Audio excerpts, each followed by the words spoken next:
I went on a rampage. I summoned a zombie with, I think, a dragonborn head and like a giant's body, and it could talk. And Cobalt it's like, head. okay, Cobalt I'm head. gonna fight Karina to the death, and it's like, okay, you do you, man. Like, you're like, are you sure? And he was like, I get to live. This is my power of choice. Don't tell me what to do. All right.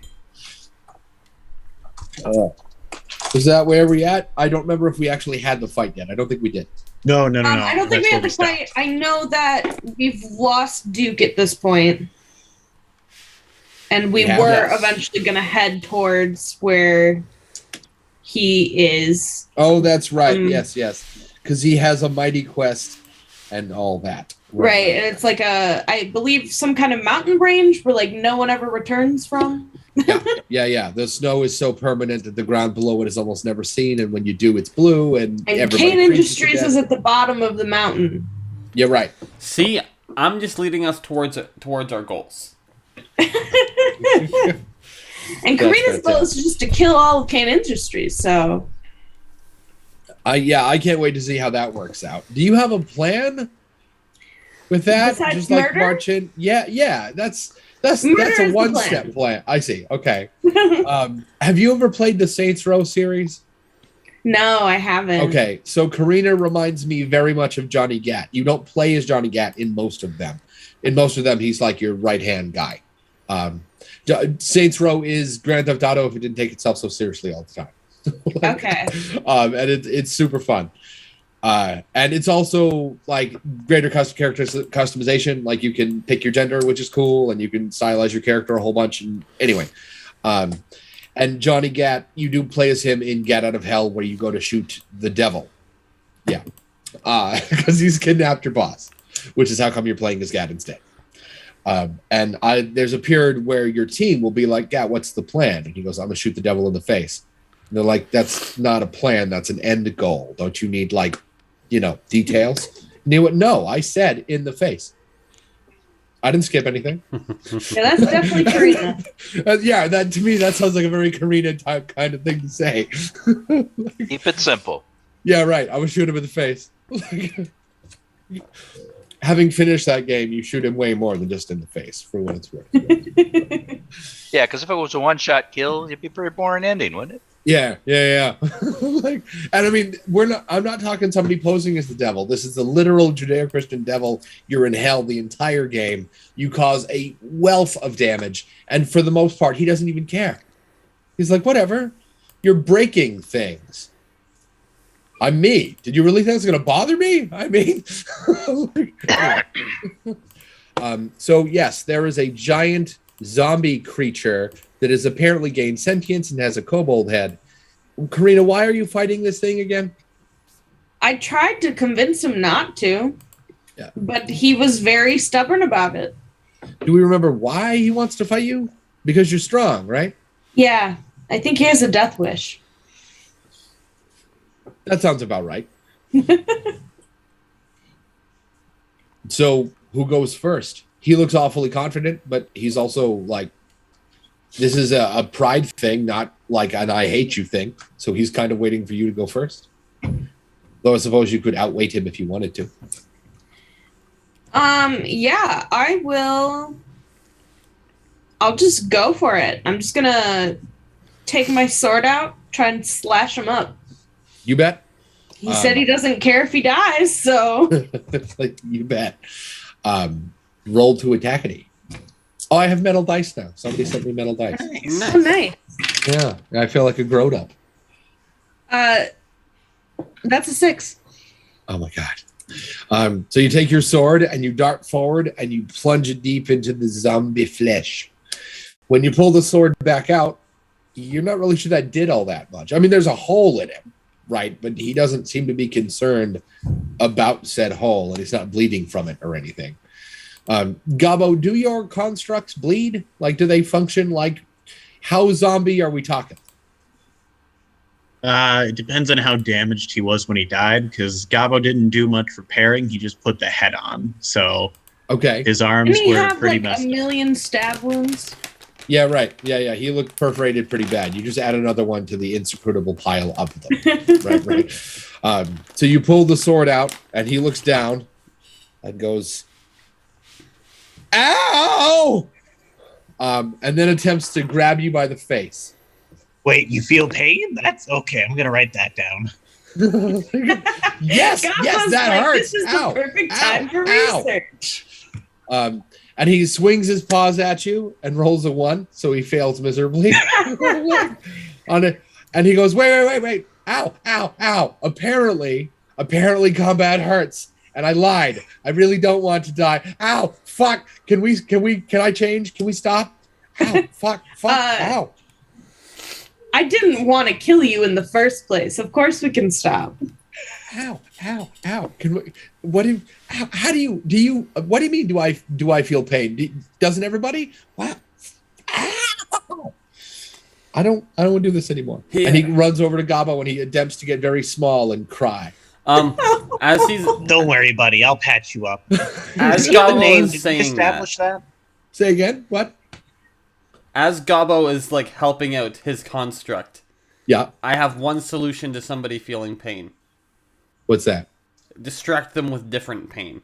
So I will get on his back and claw down the back like, I will take the pain away from you with this. So that's accompanied by another shriek. What was that? Gobbo? No, he didn't want to feel pain. Gobbo, what was that? Did you ask if we'd established something? I missed that. Did he have a name? Did we establish that? Or I think you have to give him one. okay, just making sure that's where we are. Well, now that you're not dying, I guess I'll fix you up some more. So I'll do stitching on that. Do I roll for that? Yeah, sure. Roll with advantage. Oh, it's something you're good at. I should point out that Kobold Kevin and Goblin Bob have poked their heads out of pockets and look absolutely terrified.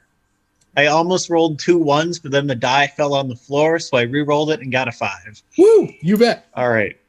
Are there still Kane guts, like Kane Industry goon guts from where I destroyed them all? Oh, yeah. They don't, I mean, they're going to decompose and rot, but not in, like, however long it took you to stab him. I'm going to scoop some parts off and shove them in my pockets for my goblin and my kobold. You bet. They take the yummy meat morsels and kind of like disgusting little squirrels, right? But they look at the zombie and they can't take their eyes off of him. Their eyes they feel like half their face, the color pales out of them, and they get as far away from him as they can while still being in the pocket. They are absolutely terrified. When he screamed, they wet themselves. You should probably get new, pockets. Oh man! It just washed some of the blood off, didn't it, with him? Yeah. Yeah, we'll just scrub the bodily fluid with the bodily fluid. That'll totally work. That's fantastic. That's totally logical. Yeah, She'll right. make a new belt tonight. Click. Do you have any feelings about this at all? I'm just sort of, like standing to one side, like, kind of that, insect grooming thing while I'm watching what's going on. You're like cleaning your feelers or whatever. Yeah. As you stitch him up, he goes, ow. Can you fix that? I feel like I don't like pain. Can you make it so I don't? Part? Normally, you just don't have it. So this could take a bit of time and research to find the right nerve in your brain that I can disconnect so you don't feel pain, but still have everything else. You get what I'm saying? No. Okay. Also, now that you're not dying, we should come up with a name for you and introduce you to everyone, because I take it you don't want to go out into the world on your own without someone to fix you, correct? Well, can the world cause me pain? Yes, very much. Pass. I'm going to stay with you. Sounds good. I feel like I should probably had a name before the whole being dead thing happened, and I don't remember what it is. So whatever you come up with is fine. Okay. Let's go with Bolt. Holt, or like Holt? Holt? Bolt. Bolt. Bolt. I see.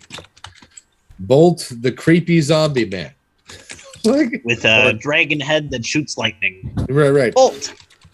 Both a lizard zombie. Right.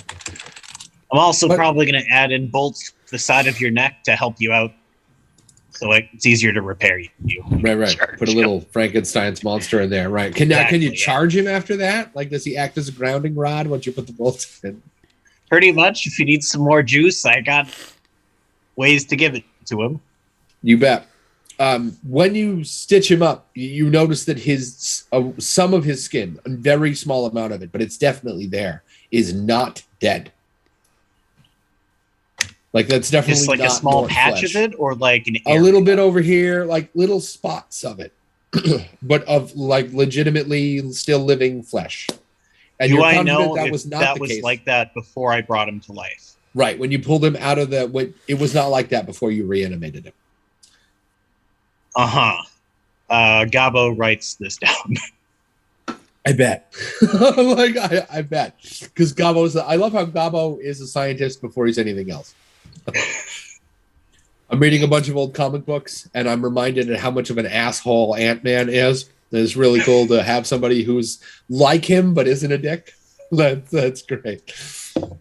I mean, there's the Atom, sure, but he doesn't get a lot of love today. Anyway, where to from here? Well, I believe we needed to get a boat. Yeah. And how are we going to do that? Didn't I get some money from killing all the cane dudes? You did. Let's go buy a boat. Buy a boat? Just buy your own passage on a boat. Well, I don't know. I don't know if the plan was to I probably don't have enough to buy a whole boat. Well, I recommend we do not buy our own. I might have difficulty helping with rigging. Why? Cats climb just fine. Yeah, don't you want to see a kitten with a knife in his mouth like a pirate? Right. Put a little eye patch on him, yeah. Yeah, right. The hat. Pirate hat. The hat with the feather. Kind of an adorable little Jack Sparrow outfit. I feel like Taika would be what's I'm looking for here? Opposed to somebody dressed him up like a pirate. I challenge somebody to dress Taika up like a pirate. They might die. Anyway, I don't think we're skilled enough to run a boat. I mean, honestly. But you're adventurers. Who needs skill? You just wing everything. So from here, I forget where you are. Are you in a town right now? No, you're out in the middle of a field somewhere. We are. Okay. We're in the town where it's a little shady. Oh, that's right. Because I have a dude who's in debt because he told someone he would sell them me. Right. And yeah, I remember now. Sorry, I was thinking of a different table. The scum and villainy town, you know. Yeah, right. So you've got a couple of different options to charter a ship. You have expensive and paper trail, right? Expensive and legal, or cheaper and not legal. Definitely cheaper and not legal. We can save money, of course. You bet. So The is the group frugal okay with that? murder hobo. Yeah, right. Plan? We're gonna go find the dock hand that can point you in the right direction to find a ship that'll be cheaper but not necessarily safer. Taika does not understand why you would leave paper behind you when you travel. You do it. You always leave it in the can. Yeah, right. He doesn't know how to use the seashells. We're gonna need a pretty big boat. How many zombie buddies do you have now? Just the one big guy, I think. I thought we left the other three behind. Yes, that's right. You abandoned them. But we still have Click, the Duke he- and Taika, and then me and Karina. We don't have Duke, actually. We're going to get Duke. Right, because Duke got whisked away, right? And there was a vision of him. Yep. Somebody I don't think put the creepy guy's cloak on him, and then he vanished. Right. Somebody. Yeah, somebody. Anyway, I don't think Gobbo abandoned his other three friends. He left them there to be, maintenance. I know. I was just trying to, pick on Gobbo and his. I don't know, somewhere between his brilliance and his unwillingness to do incredibly dangerous shit. That is, I know for a fact they are not safer here. Right. I made the right call, right? So you poke around, right? I'm not going to be rolled for that. You poke around, you meet some people. Between the zombie, the sentient bug, the talking cat, I don't even know. I feel like Gobbo would stick out a little bit, basically everywhere, and I'm not exactly sure why. I'm just a very handsome human. That's followed by zombies, but I think that's the weird part. I mean, he's following all of us. But right, yeah, Gobbo's like a 10.5 on a scale that only goes to 8. Right, he's gorgeous. Right, and long Karina's flowing blonde hair. Right, because he's Fabio. Right, I actually think Fabio has dark hair, but you know what I mean. And here's Karina with like covered in blood. She smells like death and battle, and she's like, "Give me a ship." And they're like, "Oh, that way." So you find the dock with no problem. It's a little bit rotten in places. It's stable enough. It's just not in good repair. It's not going to fall apart or anything. And when you get to the edge of it, there's a little building, right? You go in, you charter a ship. And the guy behind the counter looks like he's been through more than one war. He's got enough scars that he looks like cracked sandpaper, right? He doesn't look like a happy man. He's probably a human, but honestly, it's hard to tell. And he kind of snarls at you and goes, "What? Can't you see I'm reading?" He does not appear to be holding a book. I snarl back. Well, you don't have to be so mean about it. What? Ship passage. Okay. Could you be a tiny bit more specific? We Does need a anyone big know where we're going? To the north. I thought you were leading this parade. What was the name of the place we were going to? Karina, did your ears get pointy between now and last time? Oh, yeah, I'm just wearing... Okay. No, it's fine. You didn't say anything, and I'm like, what? I'm not sure I'm allowed to say anything. No, they just naturally look like this. Right. You just didn't notice. Right. Her hair was combed over him before. Yeah, yeah, right. Like if First I say Tuesday something of the month. Yeah. Like if her ears have been pointing the whole time and I didn't notice, and now I say something, I'm going to look like such an ass. Because I'm sure somebody does actually have pointy ears, right? There's got to be somebody out there that I'm going to look like such. Well, somebody paid for him at least to make him pointy. Somebody. Yeah. People do that thing where they cut their tongue and now they sort of have two, and I don't. I'm not sure I could do that to me. I met a guy who had a dentist make him fangs. Wow. Permanent ones. Anybody seeing this who's considering that, zero shade. I just don't know if I could. I got this thing about permanence. I also don't have a tattoo. So The problem was he talked with this funny lisp now because it didn't work really well. And he was a skinny, geeky kid too. I mean, it's like it didn't help his whole overall. Rough. Yeah. Yeah. I'm sure he thought he was cool and everything, but I just. So where are we going? I mean, north-ish. Is that the plan? We need to go the mountain range. To the coldest mountain in the world. Well, that is that your talking cat? And he looks at Karina. He's his own talking cat. What? You know what? No judgments here. So look, if you want a ship that's going to take you that far, I do not, as much as this might be poor business savvy, I don't actually recommend you book a ship through us, because customers who die are not return customers. So you really shouldn't take one of our ships. What you should do is take one of our ships from here to Loke and get a dwarven ship from there. Okay, let's do that then. Awesome. How are we looking to go? Slow and safe, or fast and less safe? What is safe? Safe is slow and pirates won't get you. Wait, wouldn't you go faster to get rid of away from pirates? That doesn't make sense. So the pirates have fast ships, so we went with durable instead. Oh. Slow and real defensible. Fast is faster, but not faster than pirates. I could probably kill some pirates. Excellent. I like you. You should go with that one. Besides, it gets me more money. Believe it or not, the faster ship costs more money because more people rent it. Supply and demand and all that. I won't bother you with the details. Anyway, that'll be 10 gold a person.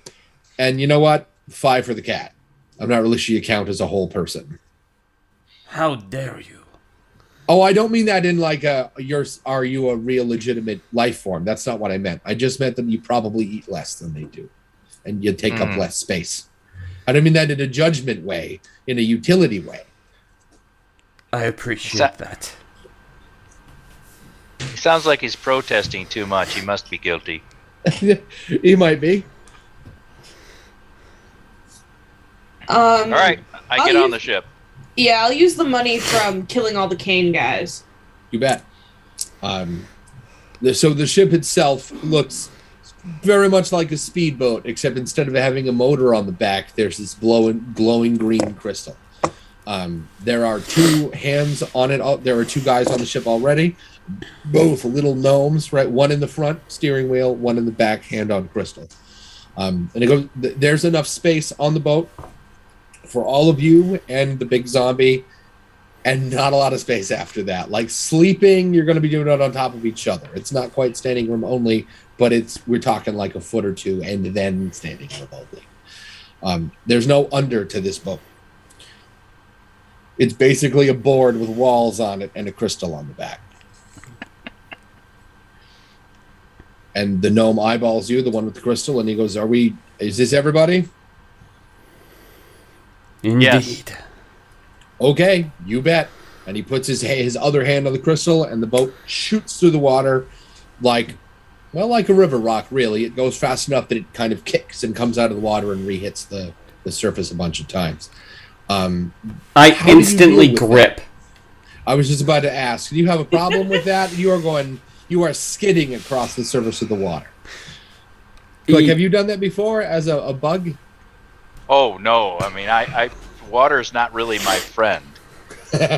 Okay. And how do you deal with this newfound stress? Or perhaps old... Of course. Or apparently stoic, you know.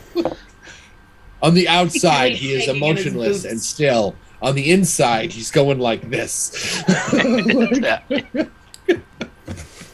Yeah, like, I like water, but not at this speed. This speed is the problem. Right, so you sink your claws into the boat. Fast. Yeah, is fast okay if you're on the ground? Yes, 100%. So it's the combination of the water and the speed. Oh yeah, like I don't have control over this situation. I don't like that. You know, Click's got his hand on one of the side rails, but you'll notice the fingerprint marks in it after he leaves. You know. I see. Gobbo, does this bother you? Not really, no. Oh, good. It bothers your friend. He's not having a good time. You can see him attempt to throw up. The problem is his stomach was empty when you stitched him up, so there's nothing to Ralph. So you just get all the noise, but none of the substance. Oh, buddy. He looks miserable. Somehow he is the color of the grave. He is still somehow paler now, right? He's not having a good time. Karina, what do you think? Karina loves it. It's like the adrenaline of moving fast and being on water, and maybe pirates will show up. Like, she's having a great time. So you fly past. You speed up after you get away from the land. You know, so you're not going to crash into one of the little islets of land. The gnome in the front goes, "Yeah, we're clear," and the other gnome presses his hand hard into the crystal, and you speed up. Not quite Sonic the Hedgehog, but close. So we're only on the water about half of the time, you're saying? Yeah, right. Yeah. So land zips by, the clouds become one giant, just wiggly stripe of white, right? You only hit the water every minute and a half or so, and then you're immediately not on it anymore, right? The gnomes seem perfectly fine with this. They must do this a lot. And then the ship comes to an immediate stop. Would everybody make a dex save to not go flying out of the ship? What is the dex save? Just roll 2d6, right? Right. 1d6 unless it's something you're good at, and then you roll 2. Oh, yeah. Okay. Taika should roll 2. Because he went like this. Taika's got a 6, 4? Baby. He ain't letting go of nothing. Big old 2. Nice. No. Anybody who rolled a 3 or less whips out like, whee! Do I roll one for Bolt? Definitely. Definitely. Okay. He's probably going to have disadvantage. Yeah, that's a 1. Ooh. So anybody who rolled a 3 or less whisks out of the ship and is in the water. Anyone who rolls a 1, even if you can swim, for the first turn, you spend the turn freaking out about swimming. You're like, I'm drowning! So basically they stop. I still have all that forward momentum. I skip on the water like a stone. Yeah. And the gnomes, the reason you've stopped becomes apparent once your vision clarifies. There's a pirate ship, right? And the gnomes go on, fight, yeet. And they turn into what look like little black lumps and start to and they melt right there on the ship into little puddles of goo. I thought they were going to turn into little stone statues. Karina's going to immediately try and jump over to the other ship. I was going to say, who is in the ship? Just you? I think so. And I think Gobbo's Taika. also in the ship, but trying to save the people who fell in. Clicking the lightning bolt is there only 2 in the water. No kidding. Cool beans.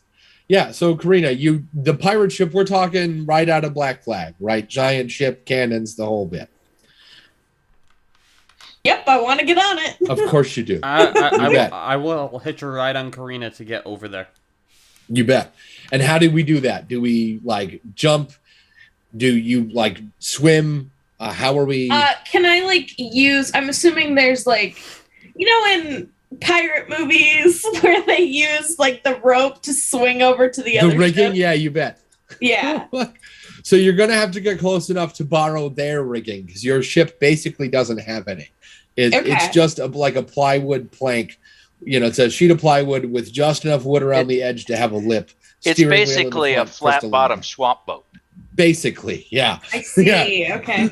Your ship's not large enough to have any rigging, but the gnomes did stop close enough. We're talking you're this close to their ship. The gnomes are very good at what they do, and they brought you close enough. They're like, look, take care of it. Right. I guess you could do the Conan thing with the 2 knives and just climb up the side. I could. You can do that. You are close enough to borrow their rigging and shimmy up, or maybe even cut it and then sort of, if you're here, cut it and swing up to somewhere else on the ship. Up to you.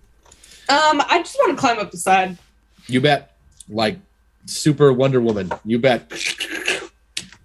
You get up to the top of it and you were looking at a bunch of snarling. They if you took a dragon and a squid and sort of smushed them together. They look like they're sweating all the time. They got that membrane that jellyfish have, right? And their heads are what look like tentacles with eyeballs where the little suction cups ought to be. And they sort of at you, but they don't actually say anything. There are 6 of them that are coming for you. There are more of that on the deck, but the rest of them seem to be, doing their job, rigging the ship. Side effect of having a ship that big, right? Can't all be fighters all the time. 6 of them advance on you with what look like swords made out of glass. You can see through them, and they have this slight blue tint to them. What do you do? Mm. And they're glass-like? Or they look like glass? The swords look like, you can see through them. They might be made out of glass. Who knows? Oh, made out of water. Could be. All right, well, if they're coming at me with swords, I'm going to take my sword out and try and just, slice their heads off. You bet. Roll for it. While you're doing that, what's Taika doing? So what I'm going to do is I'm going to wait until she slices through, then I'm going to run down her blade, and then just jump at someone's face. Side effect of being a house cat. I'm sorry, I meant a sentient being full of life. Well, you just described house cat again. That's true. I also could have said I meant demonic imp, but I still would have said I'm also nicer than a lot of house cats. Some of them are vicious. Yeah. Then again, I'm not sure I would classify you as not vicious for what it's worth. I don't know what you mean. I don't know what you mean. Karina, what'd you get? 4. Nice, you bet. So you come forward and you sink your, what are we swinging? Sword? My giant great sword. I see, you bet. And you go right through the head of this thing, and it slops onto the ground. They advance closer to you, and you watch the head sort of wiggle. The one that you took the head off has not stopped coming towards you. You lop the head off of it, and it starts to wiggle and sort of flop over and kind of roll on its own eyes back towards the body, like one of those moving sidewalks at the airport. Taika, what are you doing? Okay, I'm going to adjust my plan. I see that this head is doing that, and I'm going to grab the head and run the opposite direction.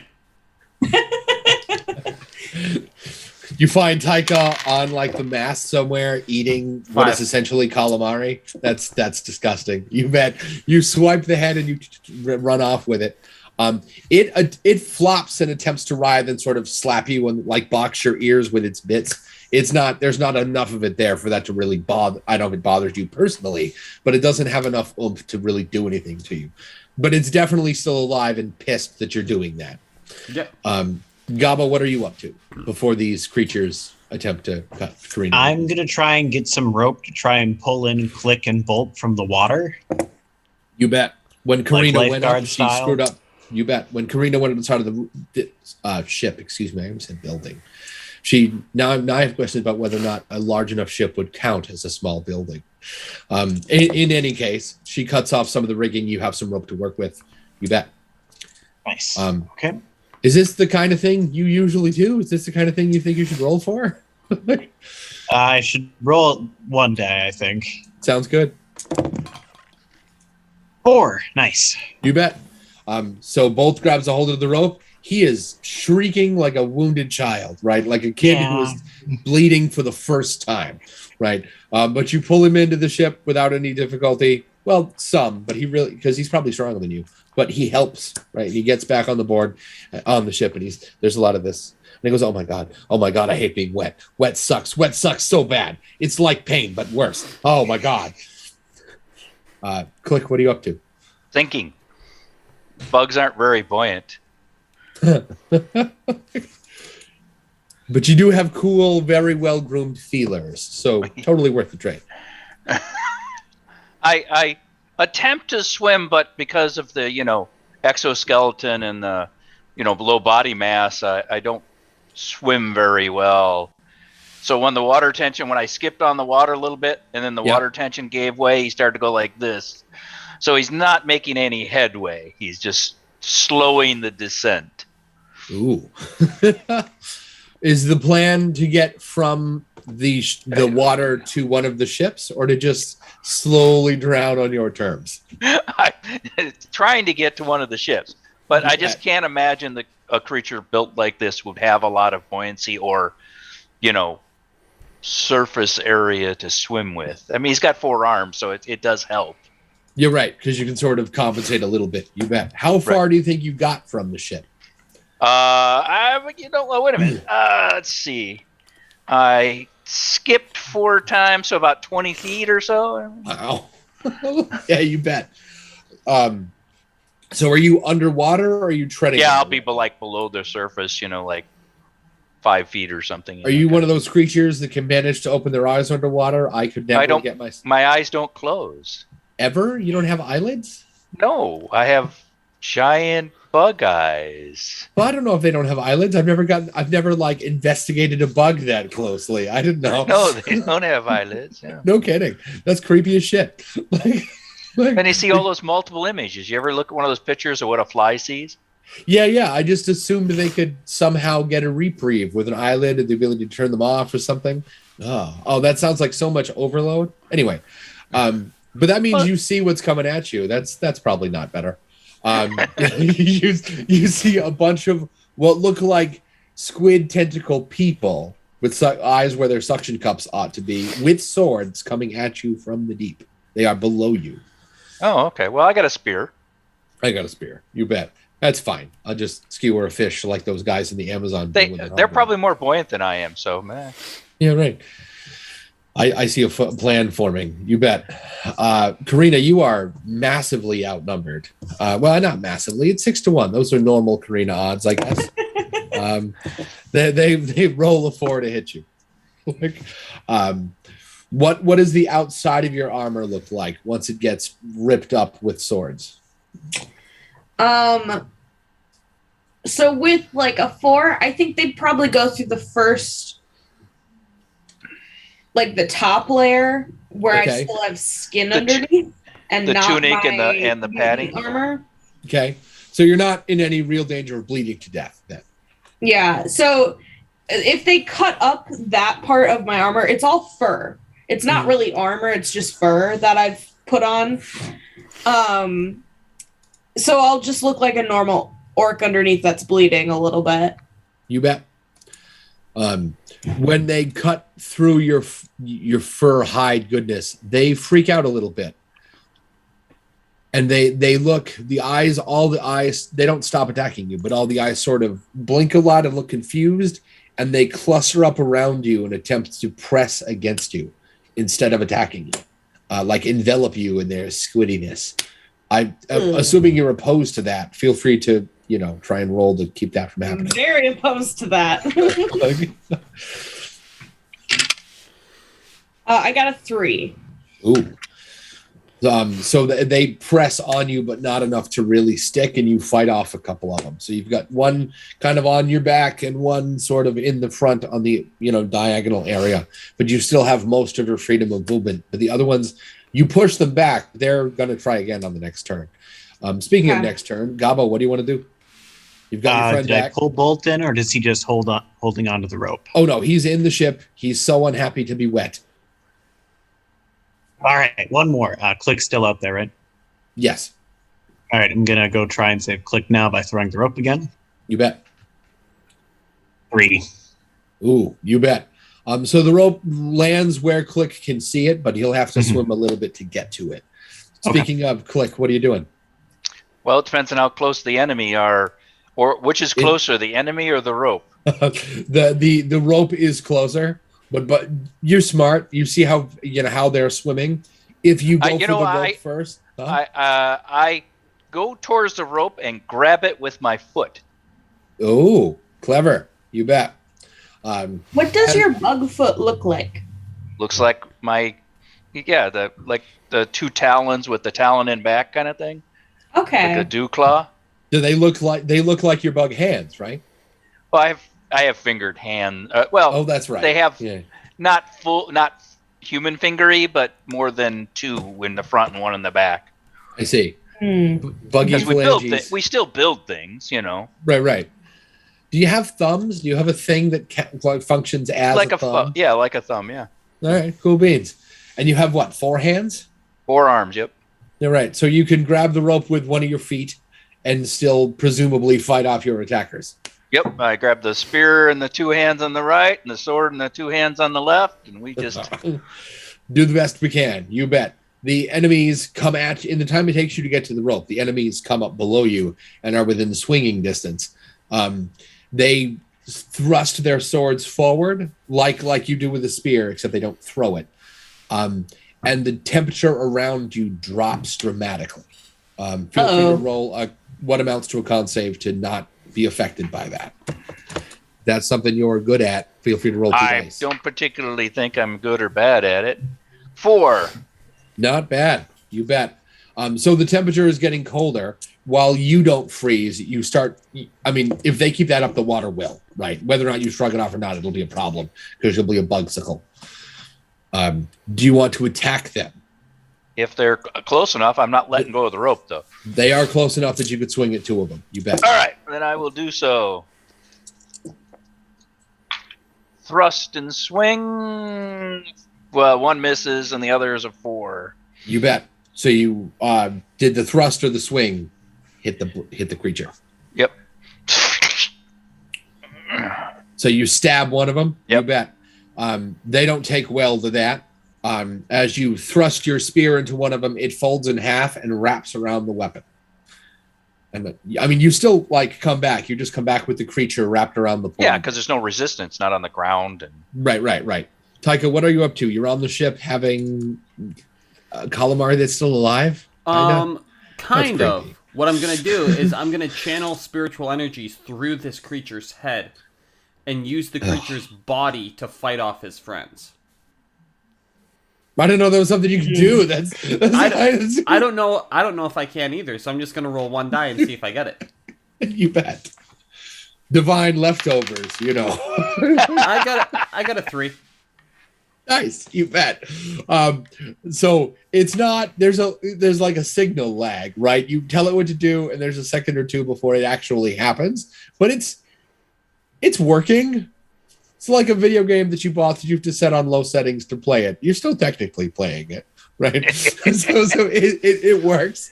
The squid body, Karina, you watch the headless squid body reach over to one of the ones holding you and attempt to help you pry it off. Speaking of, what do you want to do?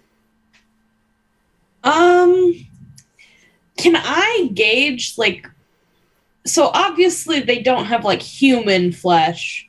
Yeah, they're definitely not. They're not even all that humanoid. Okay. Their total body form looks a bit like Patrick from SpongeBob if he didn't have arms. They just sort of have, this gooey shit that drips off of them. Where the sword is kind of lodged into. Like if I took water and froze it, and if I took water and put a sword handle in one end and then I froze it, like a slushy, kind of like a slushy. Yeah, I would like to try and set my sword on fire. Okay. Because this is that Scorpion King movie from back in the day. How are you gonna do that with bad CG? Right, with bad CG. That's how you're gonna... I definitely carry lots of flammable materials on me because I kill lots of animals and I save the fat. Nice. So I'll probably just lather it up in animal fat and then get some strike it against another metal object to spark it on. Yeah, that could work. Yeah. I need there to be a character class whose whole trick is bad CGI. But you know what? Instead of doing it myself, I'm gonna have Kevin and Bob do it so I can still keep the creatures away from me. You bet. Sounds good. They are happy they're happy to assist you. They're not thrilled to work with each other. Between the bickering, they do it. My half is better than your half. Right. My half is bad or slathered. Yeah, well, I got the Bernie stuff. Nah, right. And they set the sword on fire. The creatures immediately freak and back away from you. Nice. Not just the ones engaging you in combat, all of them. The ship immediately stops moving because all of the creatures go like this and stop doing anything. So the ship moves, with what momentum it had left. So another, 50 feet because it's a big ship. And then it just stops dead in the water. Nice. Gobbo, what do you want to do as you hear a giant rumbling from either underneath or in the ship next to you? I still need to pull click in, right? I assumed that you had been doing that while he... Okay, that was part of that. Okay, cool. Yeah. So you don't have anybody in the water. You do see that he's swinging at stuff, right? When he gets on the ship, he brought a buddy with him. His spear has a goopy guy on the end of it. I see. Because you're not the only one gathering friends, Perfect. All right. Can I get over to the other ship? Yes. Actually, I should check in with Bolt first. Okay. Is Bolt still crying? Bolt has pulled himself together. He realizes that, this is probably a bad time to curl up and do nothing. Yeah.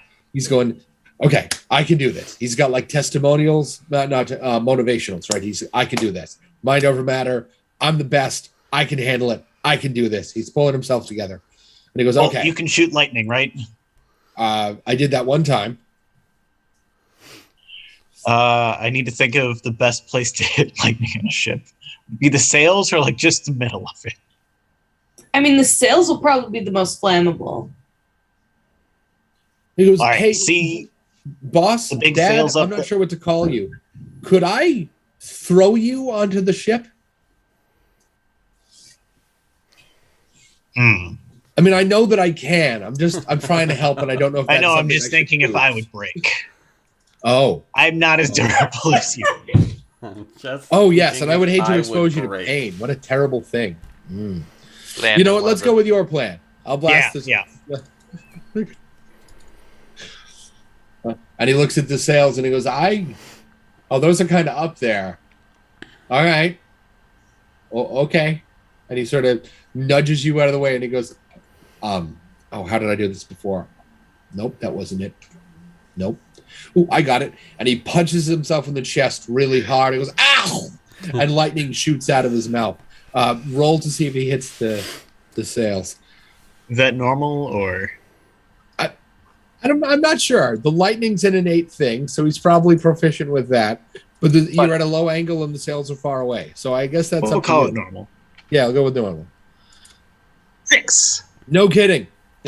So lightning shoots out of his mouth amongst a discomforting grunt because he did punch himself in the chest. The sails burst into flames, which further petrifies Karina's opponents. And by petrification, first they stopped moving.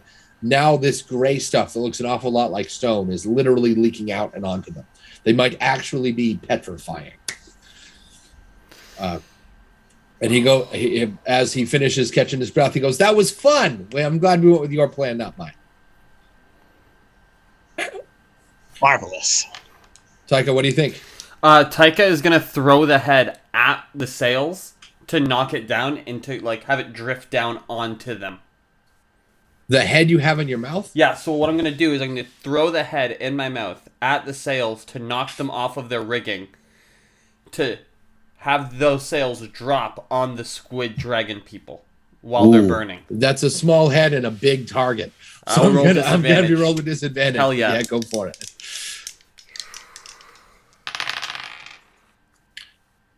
Got a 4. No kidding. Yeah, 4 and a 6. Badass. So you throw the head, you whip the head through the air like the kill that it is, right? And you hit just the right spot, and the rigging starts to fall apart, and you blanket all the squid creatures with their own mostly burnt sails.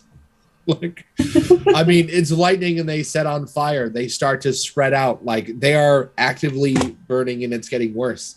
Which is now probably worse than that because now they're burning sails on top of a wooden ship. As part of that, I use momentum, and I end off by landing on Karina. but the difference is it's full on claws into shoulder in side in ribs. Wow. Okay, so when Taika tries to get in the rib area, he actually can't find any purchase there. Because that's where Karina's scales are hidden. And they're impenetrable. No kidding. Yeah. So you sink in and you go clang. But the shoulders are fine. She doesn't have scales up there, so... I take note of that, but I don't ask any questions. I don't understand how orcs work. I haven't cared to learn. As far as he knows, that's just how it is. Right, maybe they're all like that, right? I love his judgment. I love his judgment free when it comes to being exclusionary. Like you're scaly, whatever. You got a physical change, no big deal. If you're a jerk, you're dead. Right? Yeah. It's the right kind of exclusion. Good for you. Click. What are you up to? There's a bow. There's a rumbling. Like the ship itself has started to not so much teeter back and forth, so much as just tremble, like somebody when they're really afraid, or I guess really cold. Well, I flick the dead creature off my spear. I assume it's dead. You bet. You flick. Yeah. It splooshes. Yeah. Then I just sort of stand on the deck, go, looks like they've got it handled. You bet. Gobbo, what do you think? Before we get back to Karina and see what she's up to. Of what to do on my turn, or just what do I think? Yeah. What do you think? It's your turn. Oh, okay. So it's on fire. Let's try and go over there. The ship's on fire and doing a lot of this. Wait, no, I set it on fire. The right thing to do is not go over there. That's what Click chose. Yeah, Let's go he to chose the to stand burn. there and watch the ship burn. Yeah. I like Pull to out a think fiddle that and was laugh. Gobbo's actual line of thought was, okay, now I gotta get on the ship. Oh, wait, I shouldn't do that. Right. It's burning. Pass. Right. I think me and Bolt will just wait on standby here and try to help people over if they're getting off, or we'll just wait to set it on fire more if we need to. Sounds good. Karina, how have your travels have taken you all over? Have you ever been the subject to things like earthquakes or intense weather shifts?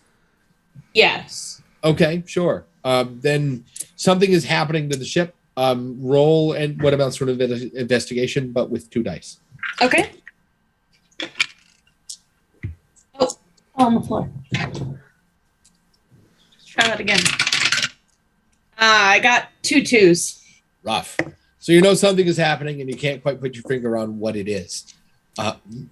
But I guess it's not that big a deal since now you know, because the ship starts to sink. I guess that's not accurate. I guess the ship isn't so much sinking as it is being pulled down, and those outside the ship can watch the water roll up it like fingers. It's not so much good. Sinking as being like pulled down like a weight. Taika, you're a cat. The ground is, moving. What do you want to do? I'm on Karina. I trust that Karina's got this. I see. You bet. Karina, do you in fact got this? I would certainly hope so. I'm gonna try and get off this ship. You bet. What are we talking? Flying leap onto the other one?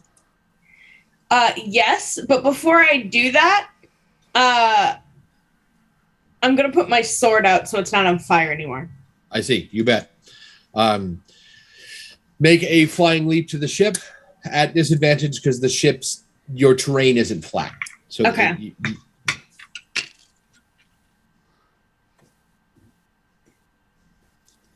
That's a 5. You bet. Woo. So wiggly ship or not, you pick the right moment and you hurl yourself through the air. And again, you look like a character from an 80s action movie like this, right? And you land on the other ship. The whole thing goes like that. You're lucky it doesn't break. It really wasn't designed for that, right? but the gnomes straighten up. They stop being puddles. And they go, oh my God, the sea beast. And they turn on the ship and off you go. I think Eye of the Tiger plays as there is a tiger on Karina's shoulder as she is jumping. That's fantastic. You bet. And as it plays, you can see Taika from on her back with like his eye glinting out. Exactly. Bolt's like, wait, sea beast? And then there's another 20 minutes of open, normal air, right? I mean, high-speed air, sure, but nothing unusual. And the ship slows down this time, but it does stop eventually. There's just no lurching, like the other end of slamming on the brakes, right? When you do it the right way, and you pull into what looks like a giant brass city. There's this huge dome on the outside of it that you can see through, but you're pretty sure it's still metal. It's just very thin. Kind of a hatch slides open. Have you ever played BioShock? The bathyspheres in that, those weird hatches that slide down. Mm-hmm. You come into that. There are many, many dwarves on what looks like it would be a mountain with lots of cities, just lots of levels and streets just built down it, right? In like a cascade of commerce. But even the mountain itself looks like it's made out of metal. The whole place is covered in soot. It's you ever the whole thing looks like greased, oiled, soot-baked brass. The buildings, the ground, all of it. Most of the dwarves, even. And they don't ask you any questions when you get off the ship. They look like they know the gnomes. There's a nod, but that's it. The whole place looks really complicated. And the walls, like the streets up the side of the mountain, don't look particularly flat. And there's rails in places that are broken in some. It definitely looks like the kind of place you should watch your step. Have the gnomes left yet? No. They ask you if you want to pay them further to stay here. Just tell us how to find the next place to take us where we want to go. That's right. You wanted to charter a ship to Yem from here. That's right. We forgot about that.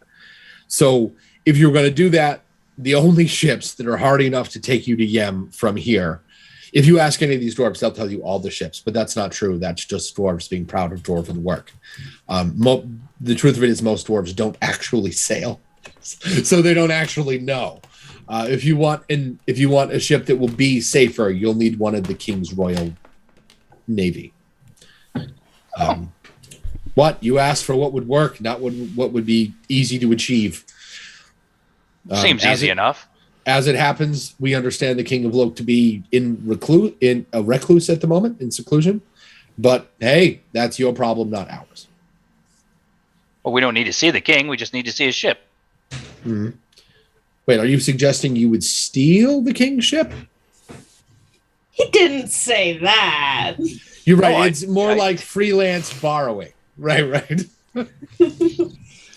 We have a need, and they don't need it right now, right?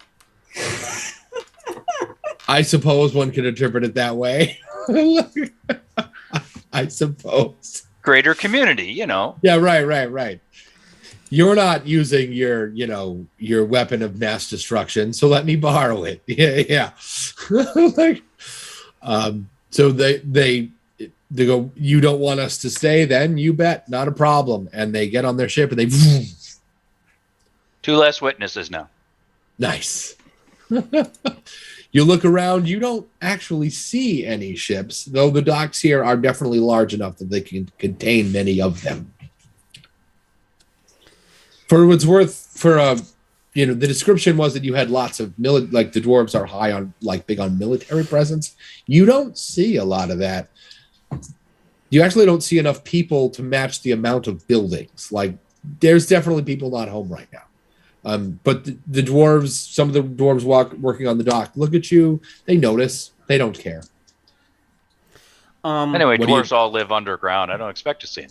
Based off the description of this environment, Taika is walking on every sort of different thing that he can. So I'm experience how they feel? Yeah, I'm on railings. I try and grab stuff.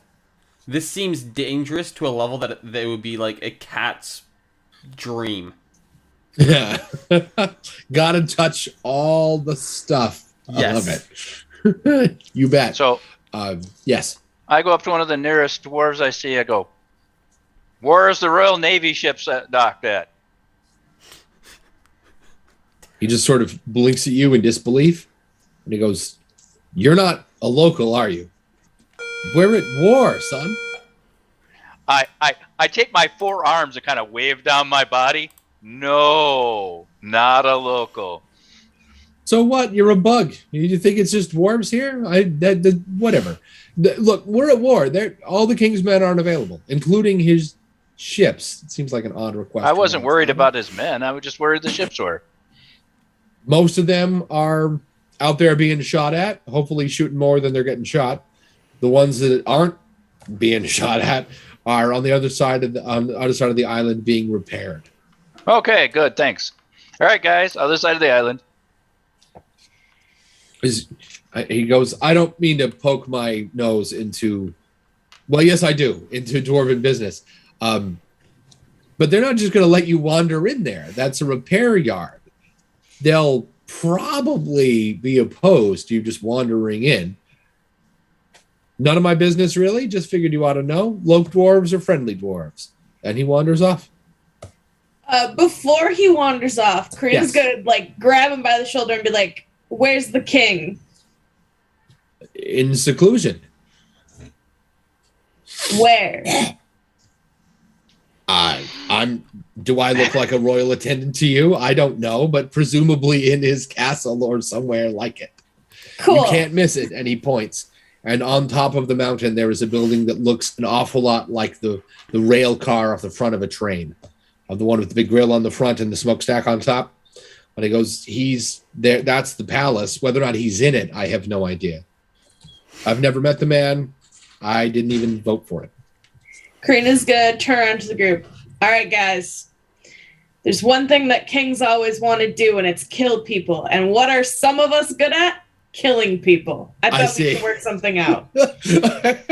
You give us a ship, we murder your enemies. Win-win. Before we I would argue I do the opposite of kill people. I would like to go to this dwarf. I will approach. Okay. You have been very kind, good sir. Again, a Loke dwarf is a friendly dwarf. Do you have love in your life? Yes. He looks very confused. I was going to give you a blessing that you would find it if you did not. Have a wonderful I day. see. Do you do curses instead? I don't know. No worries then. I don't want to put you out. I was just like, if you can bless me, you can. I was kind of hoping you could put a curse on one of those nasty Orgot dwarves. Anyway, no worries. And he breaks off into the group. No, you hear no, me he does yell, not. "Oh." No, he does not. I am sorry, but it seems contradictory. If you come with love and kindness, yet you curse another dwarf. How is that? Well, hold on. We're not the same. Lork dwarves are friendly dwarves. Orgot dwarves are scum of the earth. Have you tried being friendly to them?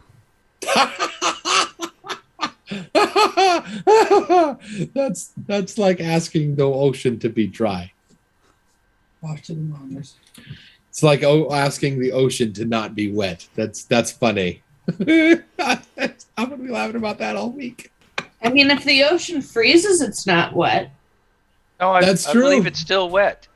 Right, it's frozen moisture. It's still moisture. Yeah. You put your hand on it, it's wet. Think about that. I will walk away confused. It's just solid wet. Like during earthquakes, are filled coffins maracas? I think they are. Like creepy, morbid, up Gobbo's alley maracas. Like To the shipyard. you bet. So you don't see an immediate path around the island, but you do see, a large collection of streets that would take you up and presumably over the island. That's the way I go. You bet. Sounds good. Break time. See everybody in 15. Hell yeah. Okay. I got a little thrown off because we started late, but I think we're about halfway through. Yeah. Yep.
Just so you know, we are now back. All right. So you've got a ship. You're not on the ship. No, we're on the land. Right. And now you're going to go up and through all these dwarven people. Is that the idea? Yeah. You bet. I've got a goal in mind now. So. Oh yeah, he's got a plan and he's moving. You bet. As you march off through the town, it's mostly soot and brass, right? The buildings are brass. The only places that aren't brass are windows, which they still look a little bit metallic. You can just see through them. Maybe they're treated brass. Who knows? The dwarves make too much of it, and they have too much of it. And they lace it into everything they do.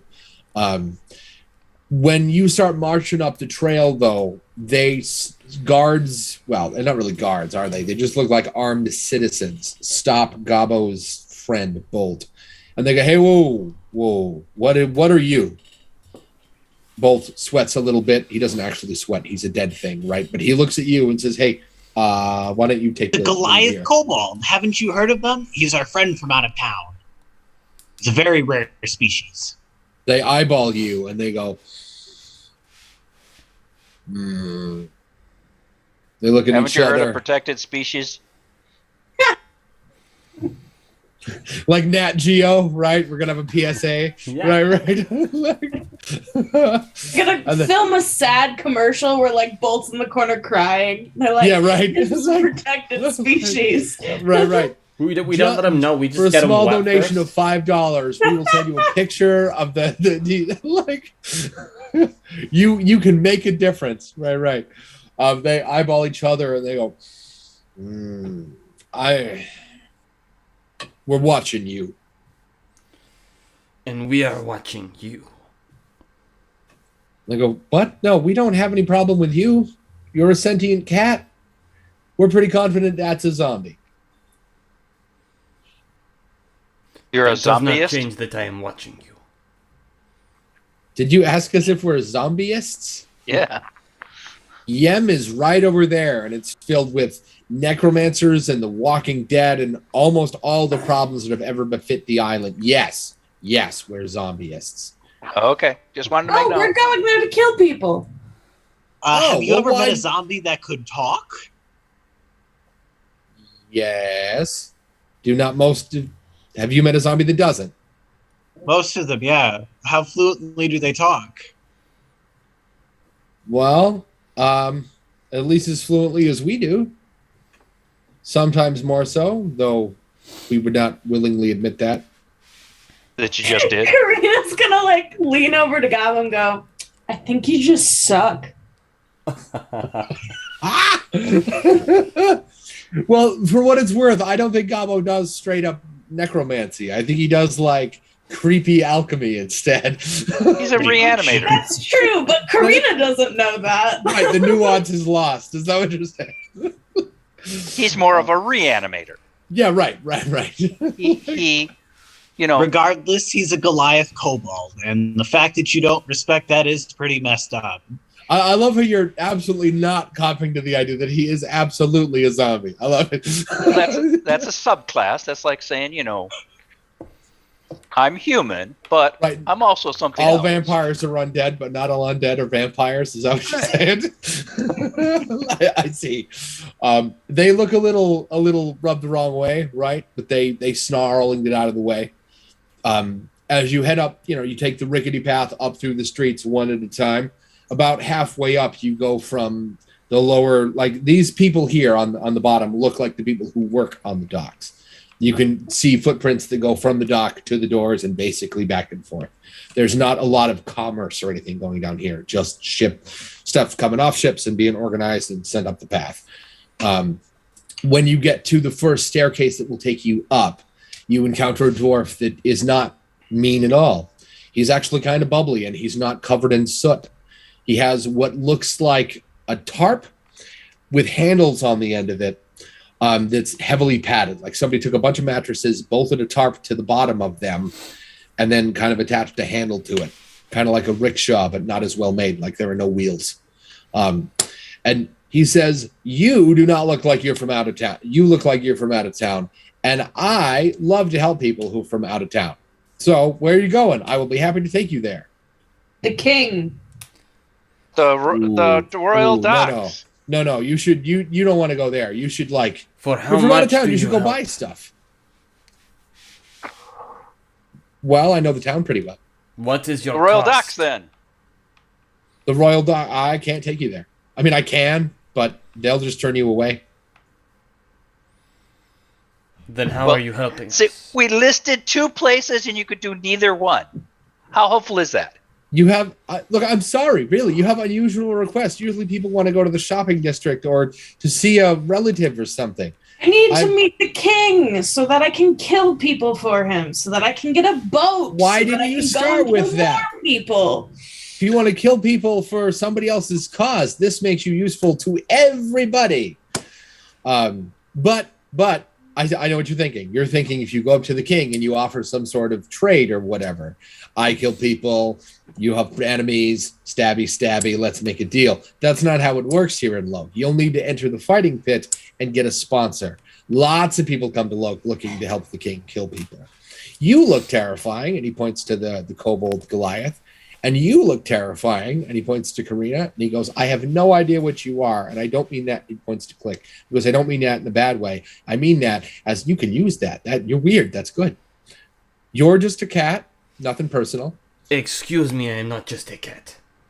You're a talking cat, I stand corrected. And what's with the pretty boy? What do you do? And he kind of motions at Gobbo, the 11 on a scale of 8. He goes, what's he do? I shock people. Creepy. Wait, like with lightning or with how striking you are? Then I just hold open my hand and just have some electricity zizz in it. Oh. He goes, excellent. I might have been wrong. I will take you to the king. Yeah. Well, I'll take you to the palace. I don't know if you're going to get an audience with the king. Hop on. I jump on whatever that padded thing with the handles. You bet. Is anybody opposed to this? I'm just gonna run next to him. Okay, you bet. You run faster than he moves. He is capable of dragging the pile of you, but not very fast. He makes a big show about it. He pulls up his pants. Right. If he had a toga, he would gird his loins. That's an actual technique you do with robes. Anyway, yep. He makes a big fuss about it, and then he's like, "Hey!" And then he pulls, and you just. I start out running, and then when I notice I'm not moving very fast, I'll jump off and run alongside Karina if this guy's slow. He looks deeply offended, but he doesn't say anything. Click lays back and relax. There's more room now. I mean, not a lot more. He's only this big. I thought that he was pulling that carpet thing. Oh yeah, he is. I just mean that Taika getting off doesn't give you a lot more space. He's a house cat. I'm effectively the size of a large house cat at this point. So yeah. Oh, I see. Okay. He's like a 15-pounder, Yeah, right. And cats do this thing where they. Yeah, they're 30 feet long when they stretch out. Yeah, right. So Gobbo, where are you in all of this? You and your recently reanimated friend. There's shops we can look around. Definitely. We're going to the king. I guess I'll just do that later. We'll go to the king. As he drags you past various buildings, he'll point out, he'll say, and that one's where the regent died. Nice guy. Bad that happened to him. Place is supposedly haunted now. And he'll go, and that place is where my sister lives. I don't really like her. Oh, and that's where my brother-in-law lives, and I do like him. And he'll give you a relatively personal and definitely biased because of it tour of the city as he drags you through it. I want to remember the Hollywood buses. I want to remember the regent location. You bet. Sounds good. He'll rattle off a couple of political locations. He'll go, the regent lived here. He died. The new regent lives here. No, that's where the second to last regent died. We have a lot of regents turnover, But he does eventually point out where the current living regent lives, which honestly does not look like much. Either the regent spends his money somewhere else, or he doesn't make any. It's not a dilapidated hovel. but we're talking like the paint needs to be redone. One of the windows is cracked, but not completely broken. It's definitely not the kind of place you expect a politician to live. And eventually he'll drag you into the merchant quarter where there's lots of shops, different smells of food, spices, that sort of thing. And the banging of mallets somewhere in there is making armor and weapons. And he'll stop for a second and go, does anybody want to do some shopping? I mean, I'm fine to keep going if you are. Why did you stop? We have to go to the king. Right. And he starts pulling the thing further. Sorry. He'll eventually deposit you in front of the giant. It really does look like a building made to look like the front of a steam engine. And that little debris breaker on the front of the train, I always assume that's what it's for. I don't actually know. It's a cow catcher. Oh, yeah? Yep. Is it for knocking wildlife catching? and stuff and debris off the tracks? Yeah, I figure that's what it's for, is moving shit up. Like cows? That's horrible. why Wildlife. it was originally made. No kidding. That's horrifying. So there's a door in the base of the cow catcher. It's dwarven size. We're talking, 4 feet? And it is set into a much larger door so they can make attendance for people that are bigger than that. Yeah, because Karina's not getting through that small door. Every now and again, the smaller door opens, belches what smells like a soot. It smells and looks like a soot burp, and then the door closes again. He goes, "Here you are." All right. Are there any attendants on the outside? No. I lick his hand because I don't have money. Click just ignores him. Like, why should he have to pay him? I mean, he goes, "You rode on my hey." I don't want to be that guy. I ran. I asked about your prices and you did not answer me. My apologies. So Gobbo's the only one left standing there holding the bag. After he apologizes, I'm like, and I must apologize, but as you see, I don't have pockets. Yeah, he kind of just mooches. I don't really want to be that guy, but I mean, I have to repair the thing now. Look at you. You stained it. You got your bug bits on it. I don't want to be that guy, but I need to clean that.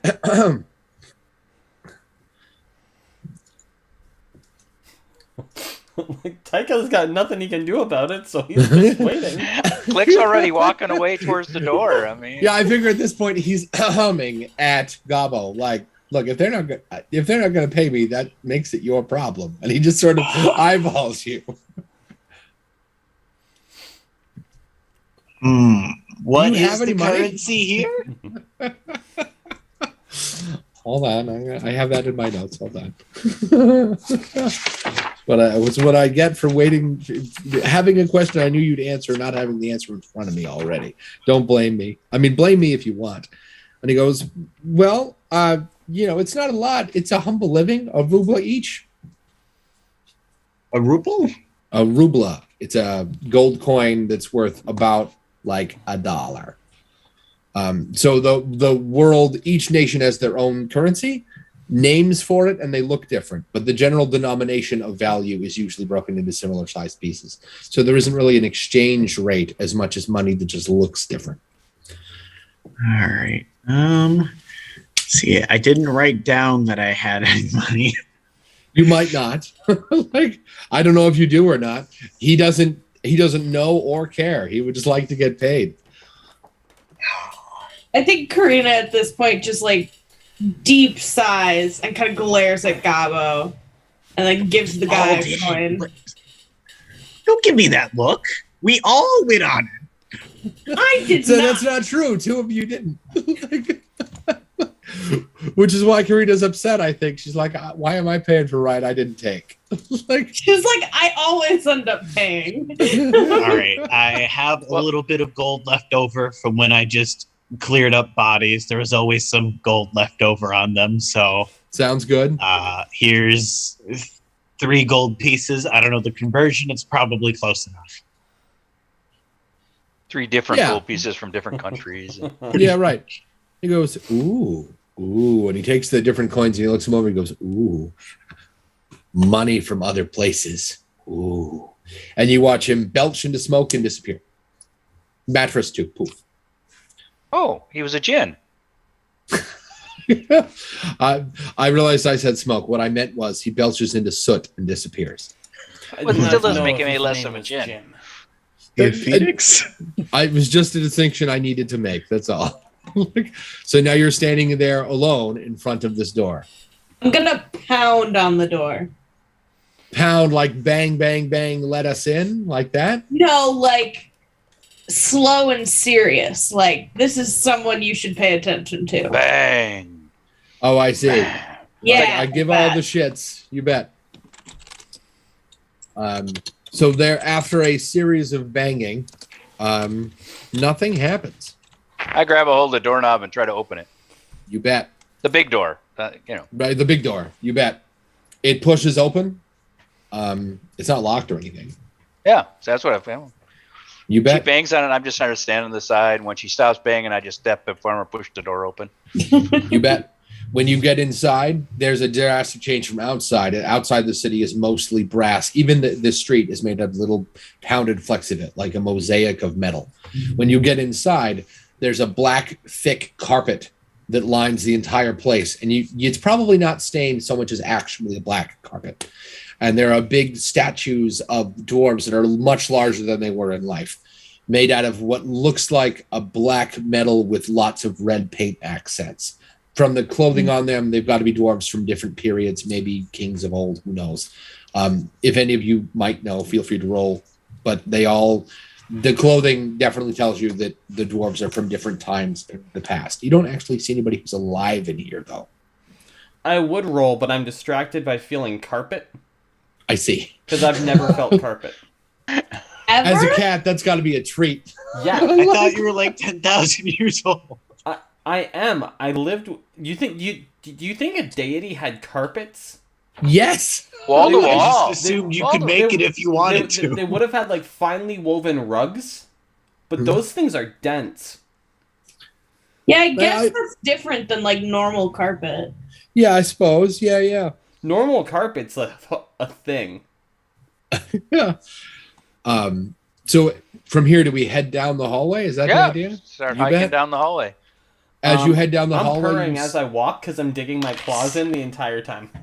you bet. You hear the occasional belch of soot, zip, like poof here, and then there's a clang over there, that sort of thing. But you don't actually see anybody.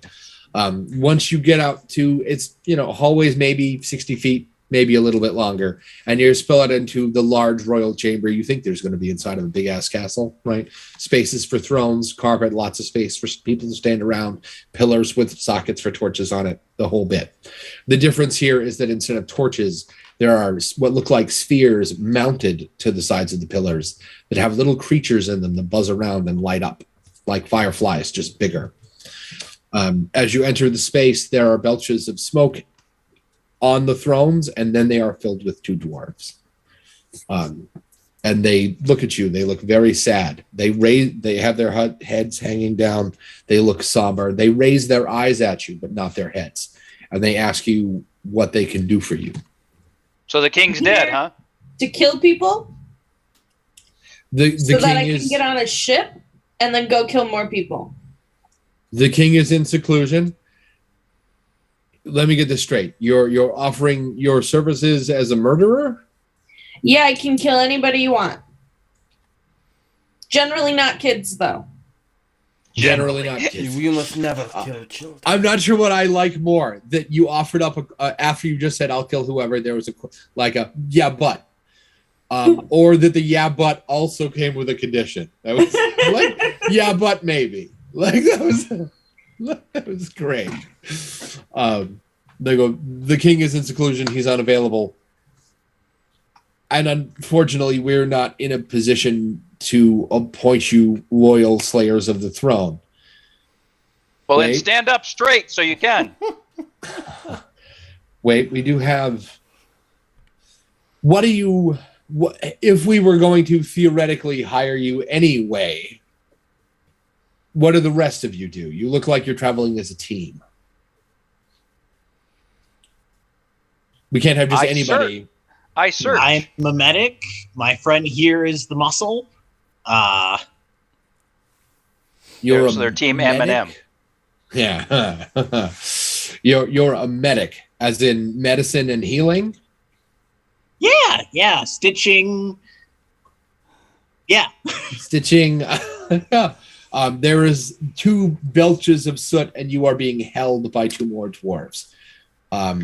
Feel free to make it. It looks like they're going to leap again with you this time. If you're opposed to that, you can kind of feel them pulling on you. If you're opposed to that, feel free to make a roll to kind of duck out of it. I'll let them do it. You bet. They take Gobbo away then. I didn't mean him. I thought I was going to react, but they only grab Gobbo. I don't hear have them. no reactions to them grabbing Gobbo. I see. Yeah, you Karina bet. doesn't give a shit at all. I hear care, that, Gobbo? but Feel the love. But I Okay. care. But Gobbo's had himself covered from the beginning. I see. It's not lack of consideration. It's presence of trust. I see. Yeah. Gobbo, are you opposed to being yanked by these dwarven people who appeared out of literally thin air? We'll be fine. You bet. You poof, and you reappear in a dark chamber that is lit by the tiniest of candles, and there is a dwarf on a table who looks like he's dying. His skin is trembling, and it's the color of the grave, and there's this black, what looks like almost a tendril, like his veins are attempting to hit themselves. You can see them flex underneath his skin and sort of bump into each other. He has a beard that goes down to his knees, and he's in what is undoubtedly Royal Refinery. And they go, fix him. Do you know what's wrong, or has there been no other doctors to see him? Every medic we've had has told us that he is unfixable. Fix him. Unfixable, or they don't know what's going on with him? Two different things. They told us that that was beyond their power to fix. That they would not give us greater detail. See. Okay. I guess I'll do an inspection to start with to see if there's anything I know. You bet. While you make that roll with advantage, the rest of you are informed of what just happened. They took him away to test his medical abilities. They inform you that that to proclaim you're a medic in such a place is a big deal, particularly given this time period. If he fails, they will kill you. Please bring me to him. I think you can kill us. That's now, funny. You and I Also, both know that that's not going to be that easy, but they seem to think it is. So now, as he Karina states says this out loud to them. I bet. As he states this, that also, the medic. you might want to let the cat take a look at him. He's like 10,000 years old. And I slowly nod. You bet. As you nod, same thing. Dwarves appear and drag you into the chamber with Gobbo. Yep. Assuming you're not opposed. Nope. That looks Click, like fun. Can I go too? Click, did you say something? Yeah, they say that the medic's got to prove his mettle or he'll die. Yeah. I whip out my spear and point it directly at one. Do I need to prove myself too as a fighter?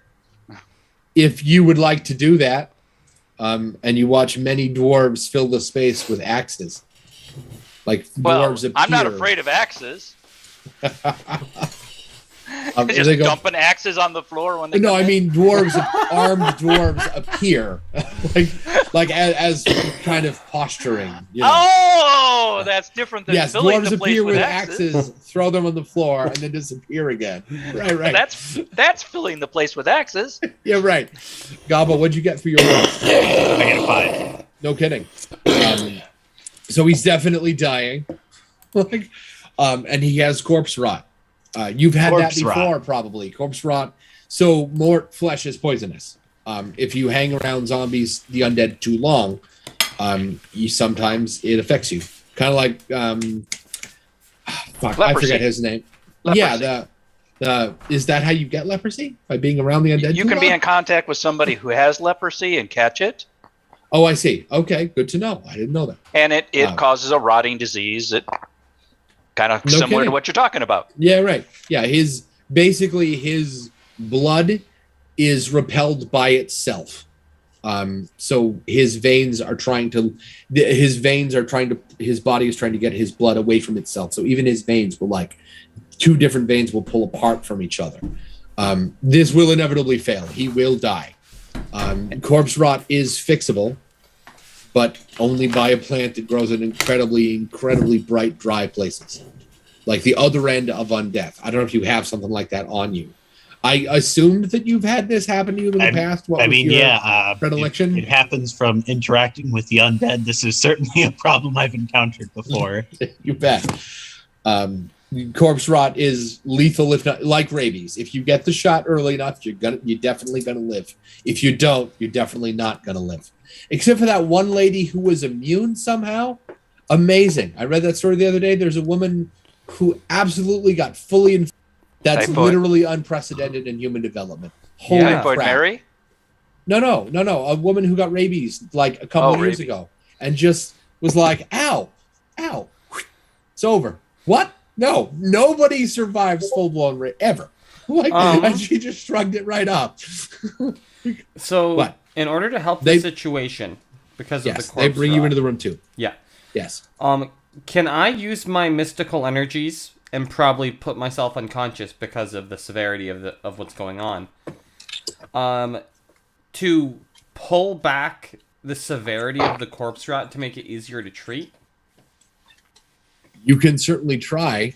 How would you do this? You would just channel your divinity through him and see what happens? Exactly. I'm trying to return the energy to fight it off to him from taking it from myself. Okay. Is that something you've done before? Not necessarily with corpse rot, but have you done this I've done it with illness and disease before. Then yeah, sure. Is it something you're proficient with? He's probably done it to Duke before. Never. Absolutely not. Why would I do that with Duke? Duke's got it covered. Well, he gets sick or something, No, Duke's got it covered. A corpse rot sounds like a very painful disease, too. 5. Yeah. Oh, yeah. He's in a lot of pain. If it's something you're proficient with, roll 2 dice. If not, roll 1 die. I did. I got a 5. You bet. So what does that look like? Do you light up or something? Yeah. So a glowing light starts in my eyes, and then it flows from my stripes. And then nice. I pass out. And then you pass out. You bet. He passes out, but you watch his veins. You watch the veins on presumably the king, right? Yep. Stop twitching. They don't change colors back to normal or anything, but he's definitely stabilized him, at least for now. Do you have some of that plant you need on you? Yeah. Okay, you bet. You tell me how it works. Up to you. You're the one who consumes it all the time. You tell me. Basically, Gobbo does it by making potions, so he's going to make a potion with it and then feed it to the king, and hopefully the corpse rot will lessen. You bet. So you make the potion. What is? I have to know. What is a potion that purges something like that smell and taste like? Well, it's made from a flower mainly, and it's supposed to cure undeath, so it's probably going to smell pretty good. Yeah. I think it smells like sunshine and puppies. Not that good. Not that good. Freshly mown lawn. Yeah, right. So like the second greatest hits album from the band you like. It's never as good as the first one. So you get this into the king. He ingests it. There's a couple of minutes of continued rot, and then and he opens his eyes and grabs you by the shirt and breathes out this black miasma, which is normal. Coughs up a little bit of blood, and his corpse rot fades away. I mean, not permanently. He's going to need another dose of that at some point, but he's definitely getting better. And in a flash, the dwarves bring the two of you back to where Karina and Click are, and the dwarves with axes disappear. And the people in the thrones, who have not introduced themselves yet, go, if you're here, that's a good sign. Absolutely. What can we do for you? We cannot repay you for restoring the king even the tiniest bit. His son losing royalty is a painful event, but it does happen. Losing the entire royal family at once is unprecedented. So we appreciate your willingness to help during this period of time, and we apologize for the threat. It is we need a day. boat to the cold mountain so I can kill all the people there. Oh, well, this is awkward. We can't help you. We would, but we can't. All of the Navy is currently out. We could charter you somebody else's boat, a fisherman perhaps, but all of the king's warships are currently at war with the Orgalt. Well, how long is that going to take? Well, what about the ones getting repaired? I mean, no offense, but do you know what being repaired means? I'm not sure that they're, seaworthy. But I just need it to get me there. Okay. Yes, we can do that. Okay. Yes. You hear a clapping, right? They do that thing with the clapper light, right? And a dwarf appears again from soot and puts a stone disc on the floor. They go, step on that. It will take you to the other end of the island. Yes. And they reach into one of their sleeves and pull out what looks like a small scroll with a sigil on it. It looks like a hammer that's been being struck in half by lightning. And they go, take this, hand it to one of the dock workers. They will help you to the very best of their ability. I'm passed out. I can't step on the thing. Yeah, right. Somebody's going to pick Taika up off the floor. And kind of throw his body over my shoulder. Like the scruff of the neck like this. Yeah, and it's just full on just wet noodle. They turn to Gobbo before you leave and say his condition we are not familiar with. Please tell us everything you know. Gobbo's going to go in depth about what corpse rot is, corpse rot, potion to make it, and where to get the flowers needed to sustain it. He pulls out his magical whiteboard. Yeah, right. Yep. To do. They go. He pulls out his drawing on glasses, Bolt's shoves them up his face. We have no location anywhere near here. Oh, I'm sorry, Karina. What was that? I was just making fun of Gobbo. So, constantly. like Karina's natural state, aggressive and making fun of Gobbo. Best character ever, right? Except for probably not to Gobbo. Gobbo's probably like me. But just as long as you get the two mixed up. Yeah, right. You're not aggressive towards Gobbo, right? I see what you mean. Never mind. So they express that they have a concern. There is no bright, high, moistness-free spot here that isn't manufactured. Could you stay on hand to help them grow some? Is that something you can help with? Yeah, there's some seeds left over from some of the flowers I have. We can definitely set up a garden like I have at home. Thank you so much. And they say they produce a second disc and go, this one will take you to the Arboretum. Please help us. Sure. This is not something as long as we get do compensation. Yes, we would absolutely pay you in money, or if there's something you would prefer, we'll see what we can do. Boats are cool. Okay, yes. Darn, I thought he was going to say bodies. Yeah, I was kind of expecting, just throw him another one on the pile. Oh, also point me to the morgue, just for more research on corpse rot. We incinerate our dead. You incinerate the dead. Well, it's worth a try. That's probably why you don't know much about corpse rot. We could take you to the charnel pit. Would that be helpful? No. It's useless once they're burned.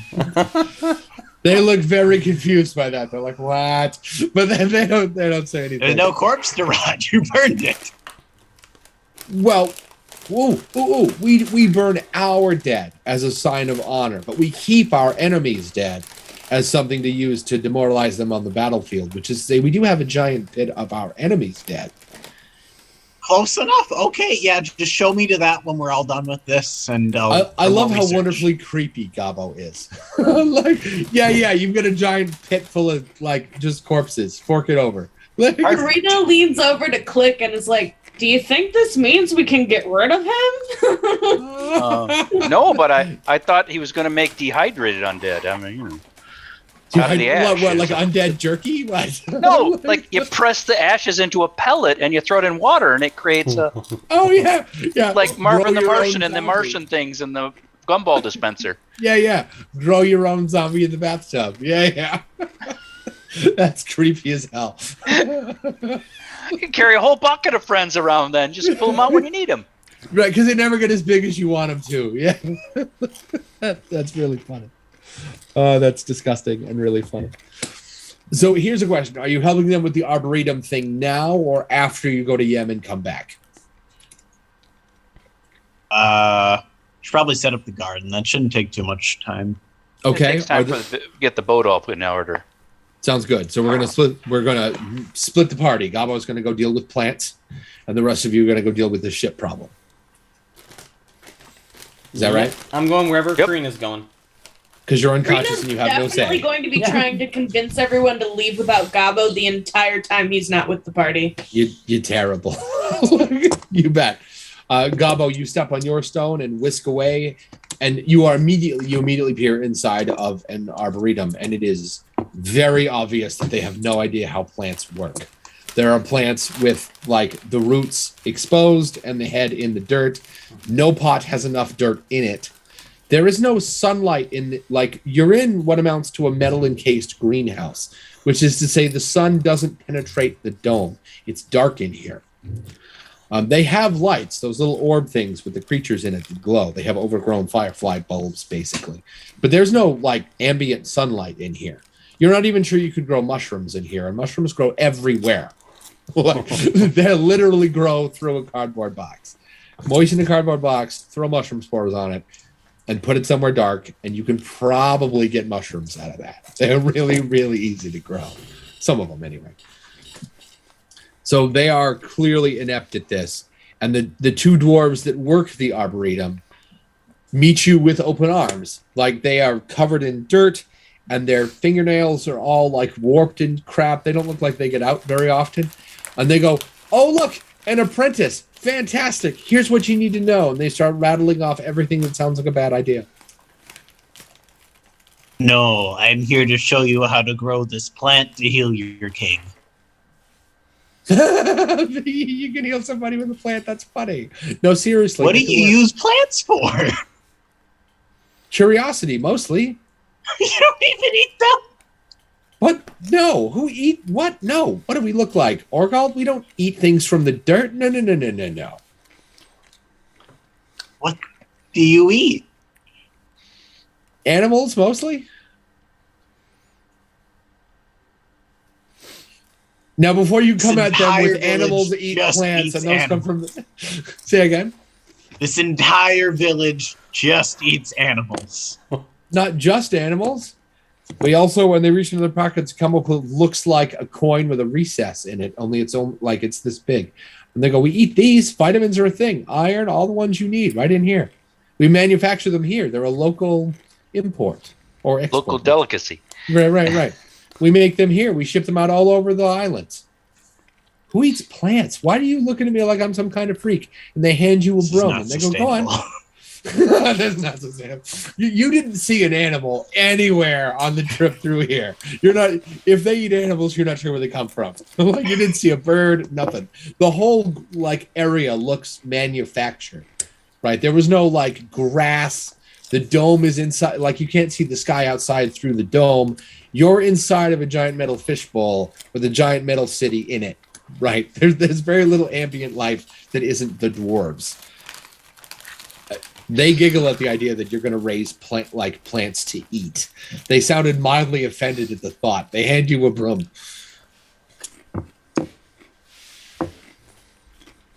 Regardless, we need to grow this plant or your king's going to die.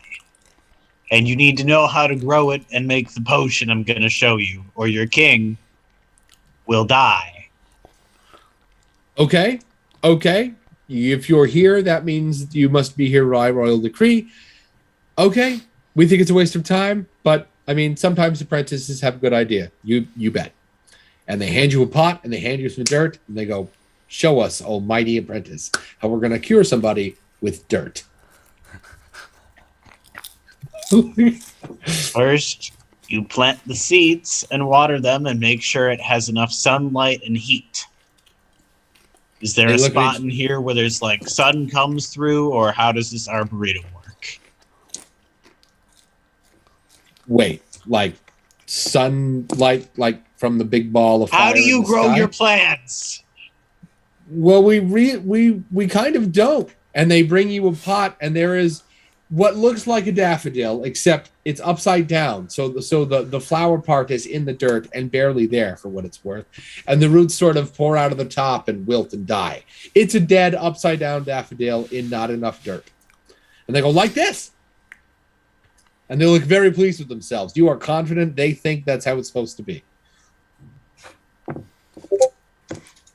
I need to do some calculations on what the next right move is. I'm sorry. One moment. No, that's fine. And he just turns away and contemplates if he just pretends to show them and then goes off to the morgue and lets everybody die.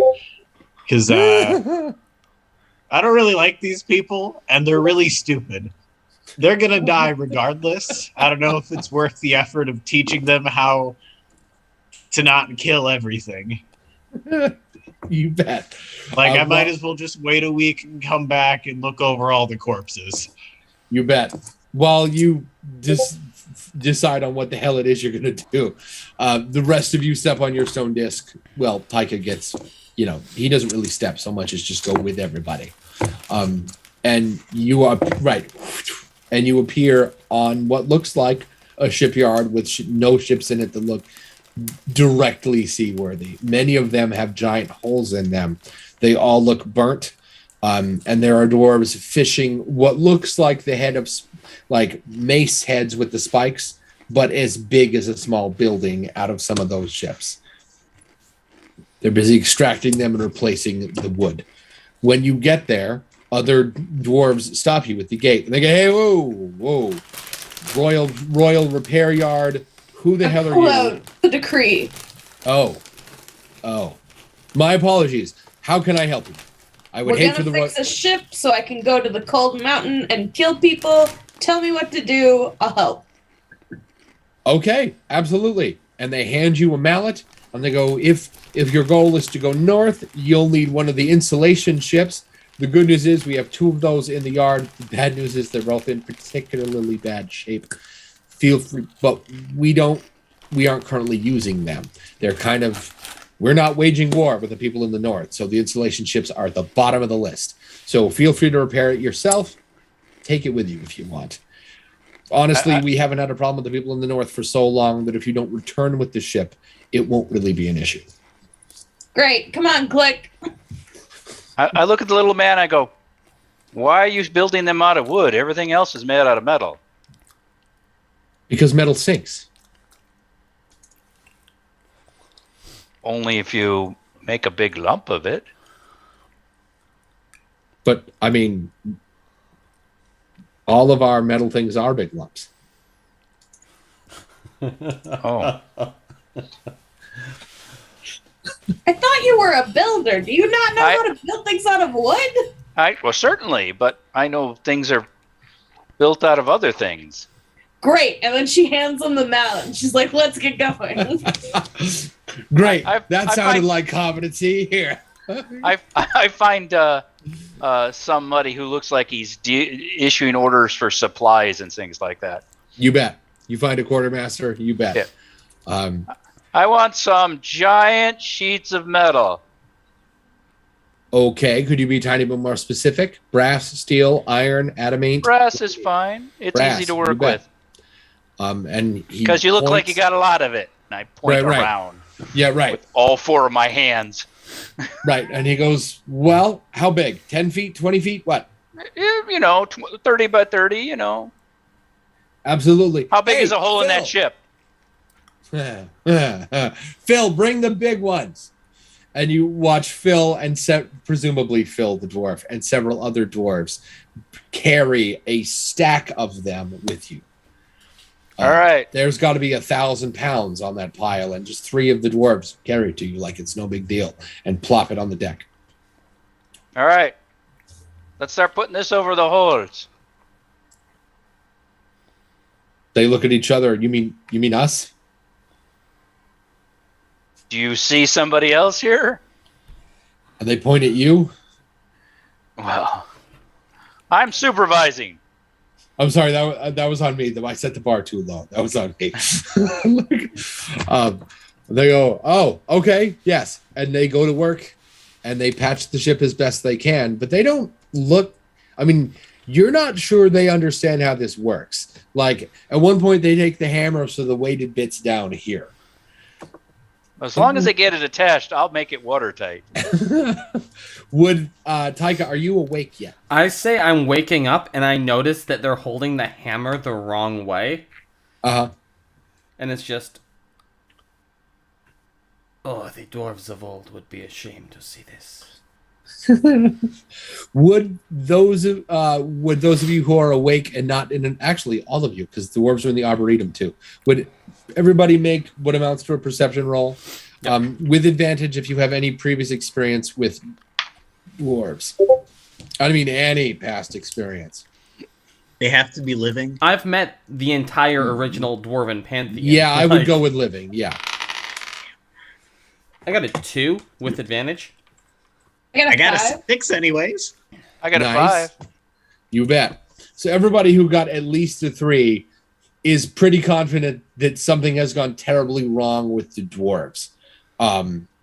Like there is there's a whole series of terrible inconsistencies here, and that can't be.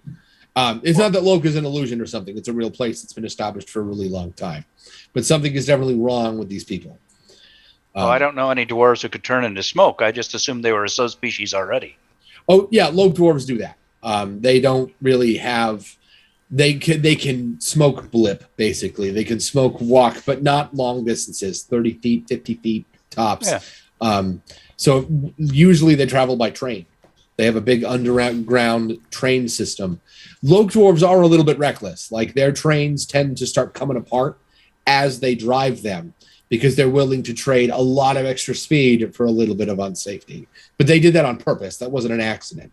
Loke engineers live on the outside of the train and put the bolts, retighten the bolts as it drives. They're loud, they're noisy, and they're not safe. But they're also the fastest transportation in the island ring by a huge margin. So they're pulling kind of a Fury Road. They're repairing it while it's going? Yes. Right, but again, that's by design. There's something wrong with these dwarves. I don't know if you care about. Pick up the one that's holding the hammer upside down, and I kind of hold him in the air and just kind of like squint at him. Why are you so dumb? And he goes, "What? I'm not dumb. I'm a Loke dwarf. We are smart and engineering and creative." You're holding the hammer upside down. Even I know that. Am I? I mean, I am. That was supposed to be funny. Haha. And he fixes the hammer. Has anything happened around here recently? Like anything big? Nope, not a thing. And he tries to wiggle out of your arms. I don't think he can. Yeah, no, there's no way. but he sure does try. He kind of rides and you're like, yeah. Like a house cat that just really, really wants you to put it down now? Nothing's happened at all. No, not a thing. Why do you ask? Put me down. I have work to do. You're not doing good work anyway. It doesn't matter. Like, you're terrible, see? I yell down from the bridge. I go, you're just lucky she doesn't have a bigger pocket. I am curious. By what god do you follow? He looks at you just like that, like, and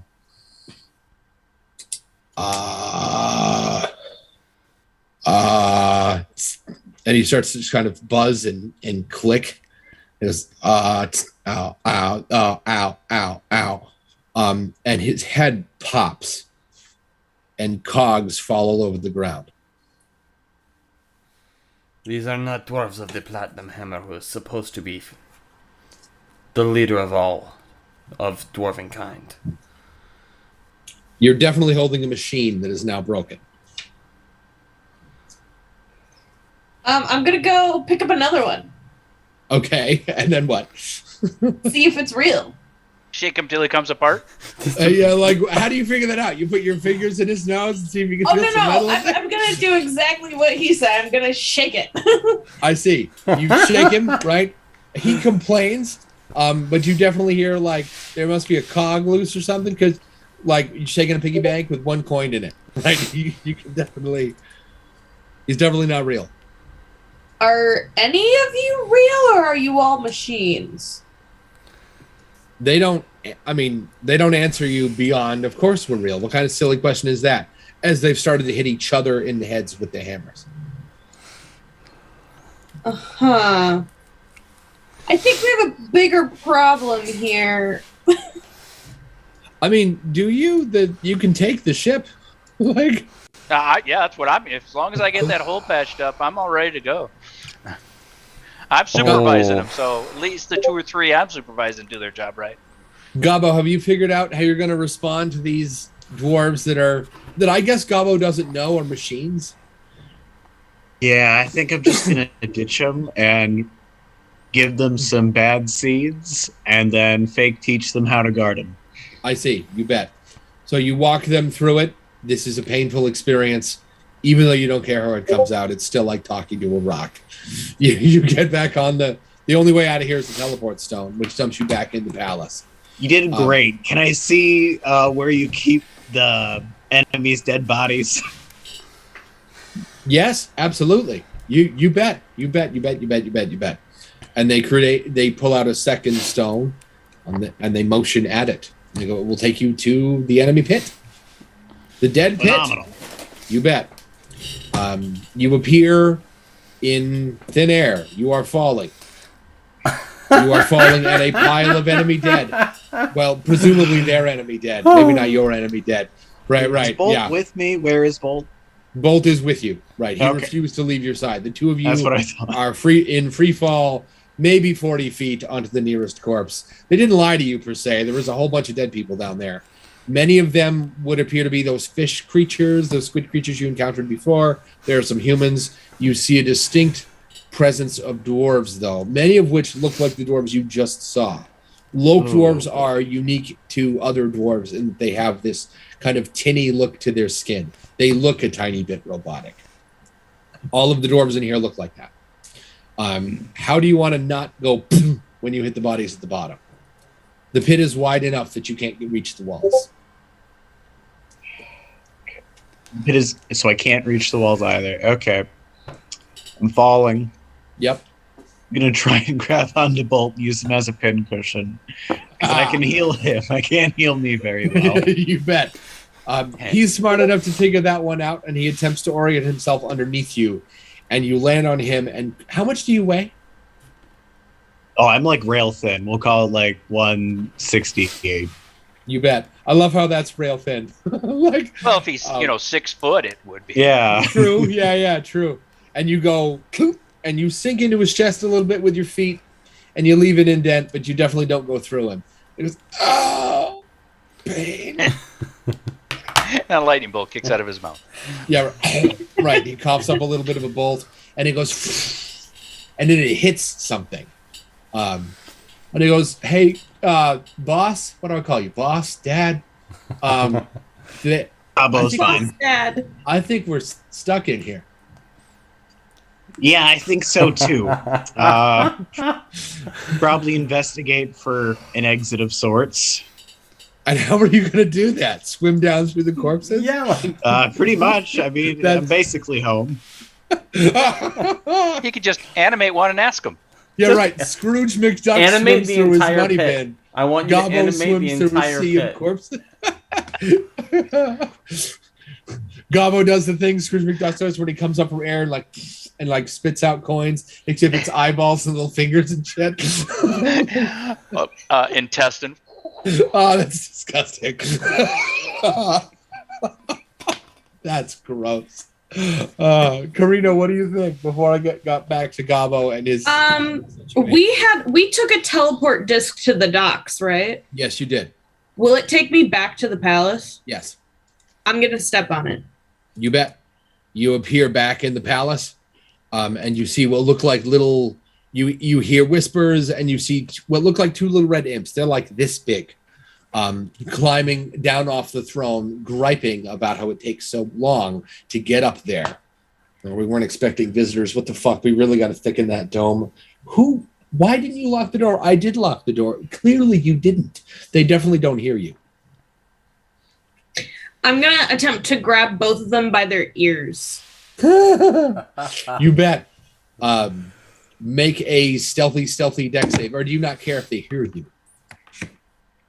I would prefer to do it without them hearing me, but I don't care that much. You bet. Is stealth something you're good at?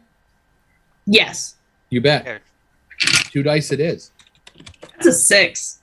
Nice. You lunge forward and you grab both of them and you pick them up by their little tiny pointed imp ears. And they immediately start talking about how they're going to melt your flesh into liquid. Yeah, I don't really care about that. Did you kill all the dwarves, or was that somebody else? Hey, whoa, no. Wait, whoa. Not murderers. Tricksters, yes. Creative, yes. Handsome, yes. Murderers, no. Do you know what happened? No. Like, no. An entire, which is a little bit strange now that you mention it, an entire dwarven civilization just poof. Is the king real? Well, yes, he's the only one. And we do actually like him for what it's worth. We're not going to try and disrespect you for coming up with some spin here. That's not going to happen. We're imps. When the jig is up, the jig is up. Look, he's a real dwarf. He's the only one you know of. We think your friend did actually help him, and we really do appreciate him for that. I need to see him. Ooh, can't do it. He's probably in the corpse pit. If he's in the corpse pit, portal's one way. Why is he in the corpse pit? He asked to go to the corpse pit. You were here. The king? No, your friend, your medic friend. No. I don't care about that guy. I want to see the king. Oh, well, why didn't you say so? He's busy reclining. And they go, take the same disc you did before. It's right there. Just put us down. Ow. I put them down. Why gotta be so mean? You could have just said the jig is up. You didn't have to get all manhandly. And you get on the disc and you appear in front of the king, who is on a table sitting up, barely. He goes, who are you? Did you kill your people, or did you get corpse rot from trying to save your people? No, I would never harm a dwarf, not even the Orgald. I don't know what happened. There was everything was fine, like normal. We're proud people. We make a lot of machines. It's kind of our thing. We make good enough machines that the entire world comes to us if they have a new concept they want built. But one day the sun went dark for, I don't know, almost an hour. And by the time we came up with a plan on how we were going to react to it, it was normal again. And then it was not a problem. And then everybody got sick. And being a fire master gives me a certain degree of longevity in comparison to my subjects, which I guess is actually a curse. Because they died and I didn't. So I got to watch my last dwarf. As far as I know. There are probably some local siblings out in the world somewhere who were not on the island at the time of the infection. But yes. As far as I know, I am the last. You might want to go start trying to have some kids. I was trying not to die, though I appreciate the sense of humor. I vaguely, so being fire master here means I hear most of what happens in the castle, even if I'm not within earshot per se. Which is to say, I heard your request for a ship, and I heard the kill people part. No judgment here. I don't suppose you have any particular love for Kane Enterprises, do you? Quite the opposite of love. Oh, excellent. Ow. So this is going to sound odd. I need you to go back to the throne room and sit on the larger of the two thrones. It's mine. It should... I'm probably not going to pull through this. You, though, sound like a kind of lady who does vengeance, and that's the kind of thing I can get behind. So please, sit on the throne. It should grant you a vision of who was responsible for the plague. I finished the spell, I enchanted the chair, and then, well, this happened. And I don't know what's going on with the imps before you ask. I have no idea. I think they just think it's funny to impersonate an entire species of people at a time. And he coughs up a little bit of blood. He goes, you cannot let the Orgalt know, that we are missing. Absolutely not. Go. Does he look like he's absolutely going to die, or could we maybe save him? It's entirely possible he's going to live, but he doesn't look good. He looks like, when you have both ends disease, somewhere a little bit worse than that, but not dying per se. So sick you'd like to be dead. It's also possible he's never experienced that before. Most people who suffer from corpse rot by accident experience once and then die. Don't go anywhere. You might not die. Someone might save you, so don't go anywhere. I'll be right back. He lets out a half-hearted chuckle and kind of looks down like, where did you think I was? Where was I going to go? I'm gonna go back. Mm-hmm. But before I sit on that throne, I'm gonna quick teleport back to the docks and tell Click and Taika what I just found out. Okay, you bet. Click, what do you think? The robots that she interrogated and broke are obviously no longer working on the ship, but the other ones don't freak out or anything. They continue to do. I just assume that's the way they are. I mean, there's no particular reason to believe that they aren't all that way to begin with. Yeah, they do the best they can. Your ship's not exactly watertight, but it doesn't have giant holes in it anymore. Right. I mean, I'm just trying to, brass clad it, and then I'm going to worry about the water ceiling after that. You bet. So you and Taika get informed by Karina what, the score, that the dwarven people are sick or dead or missing, and that the imps apparently have they think this is some sort of a joke. What do you think? Are you sure you want to be the one to sit on the throne? Visions can be problematic. I mean, what do I have to lose? Oh, geez, there's a long list. Well, take your time. It'll be a little while before I get this boat finished put together.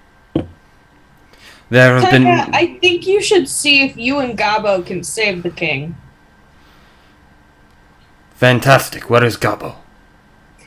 I don't know. They said something about a corpse pit and no way of returning. Why would I go into a pit of corpses? It would stick to my fur. There. They stick to my fur. Like this, like a I'm cat worried in about water. the smell. I kind of pat him on the back, but really hard, like someone who is not thinking about how fragile a cat might be. And I'm like, I'm sure you'll figure it out. And then I head back to the throne room. I'm not going into a pit of corpses. I will smell like death. At that point, she's already gone. She doesn't care enough to most obvious, make sure that it actually happens. Yeah. I need that on a Taika's bumper sticker. Sitting alone, clicks up supervising the dumb robots. And... Right. I need that on a bumper sticker. I'm not going in the corpse pit. It'll smell like death. Nice. Yeah. Speaking of, I'm not doing that. I'm gonna smell like everything in there, and you know what? I'll take a shower afterwards. Wait, I am my shower. No. Yeah, right. I was just thinking that in order to get the smell off you, you're gonna have to eat it. Right. That's nasty. Gobbo, speaking of, you are in a pit of corpses, right? Right. Are you swimming further down into the bodies? That was the plan, to try and find any useful body that could get me out, or an escape hatch, or anything really. You notice that as you move through the bodies, while they told you they were dead, and none of these bodies are moving, they don't have any obvious marks of murder. They're not bleeding.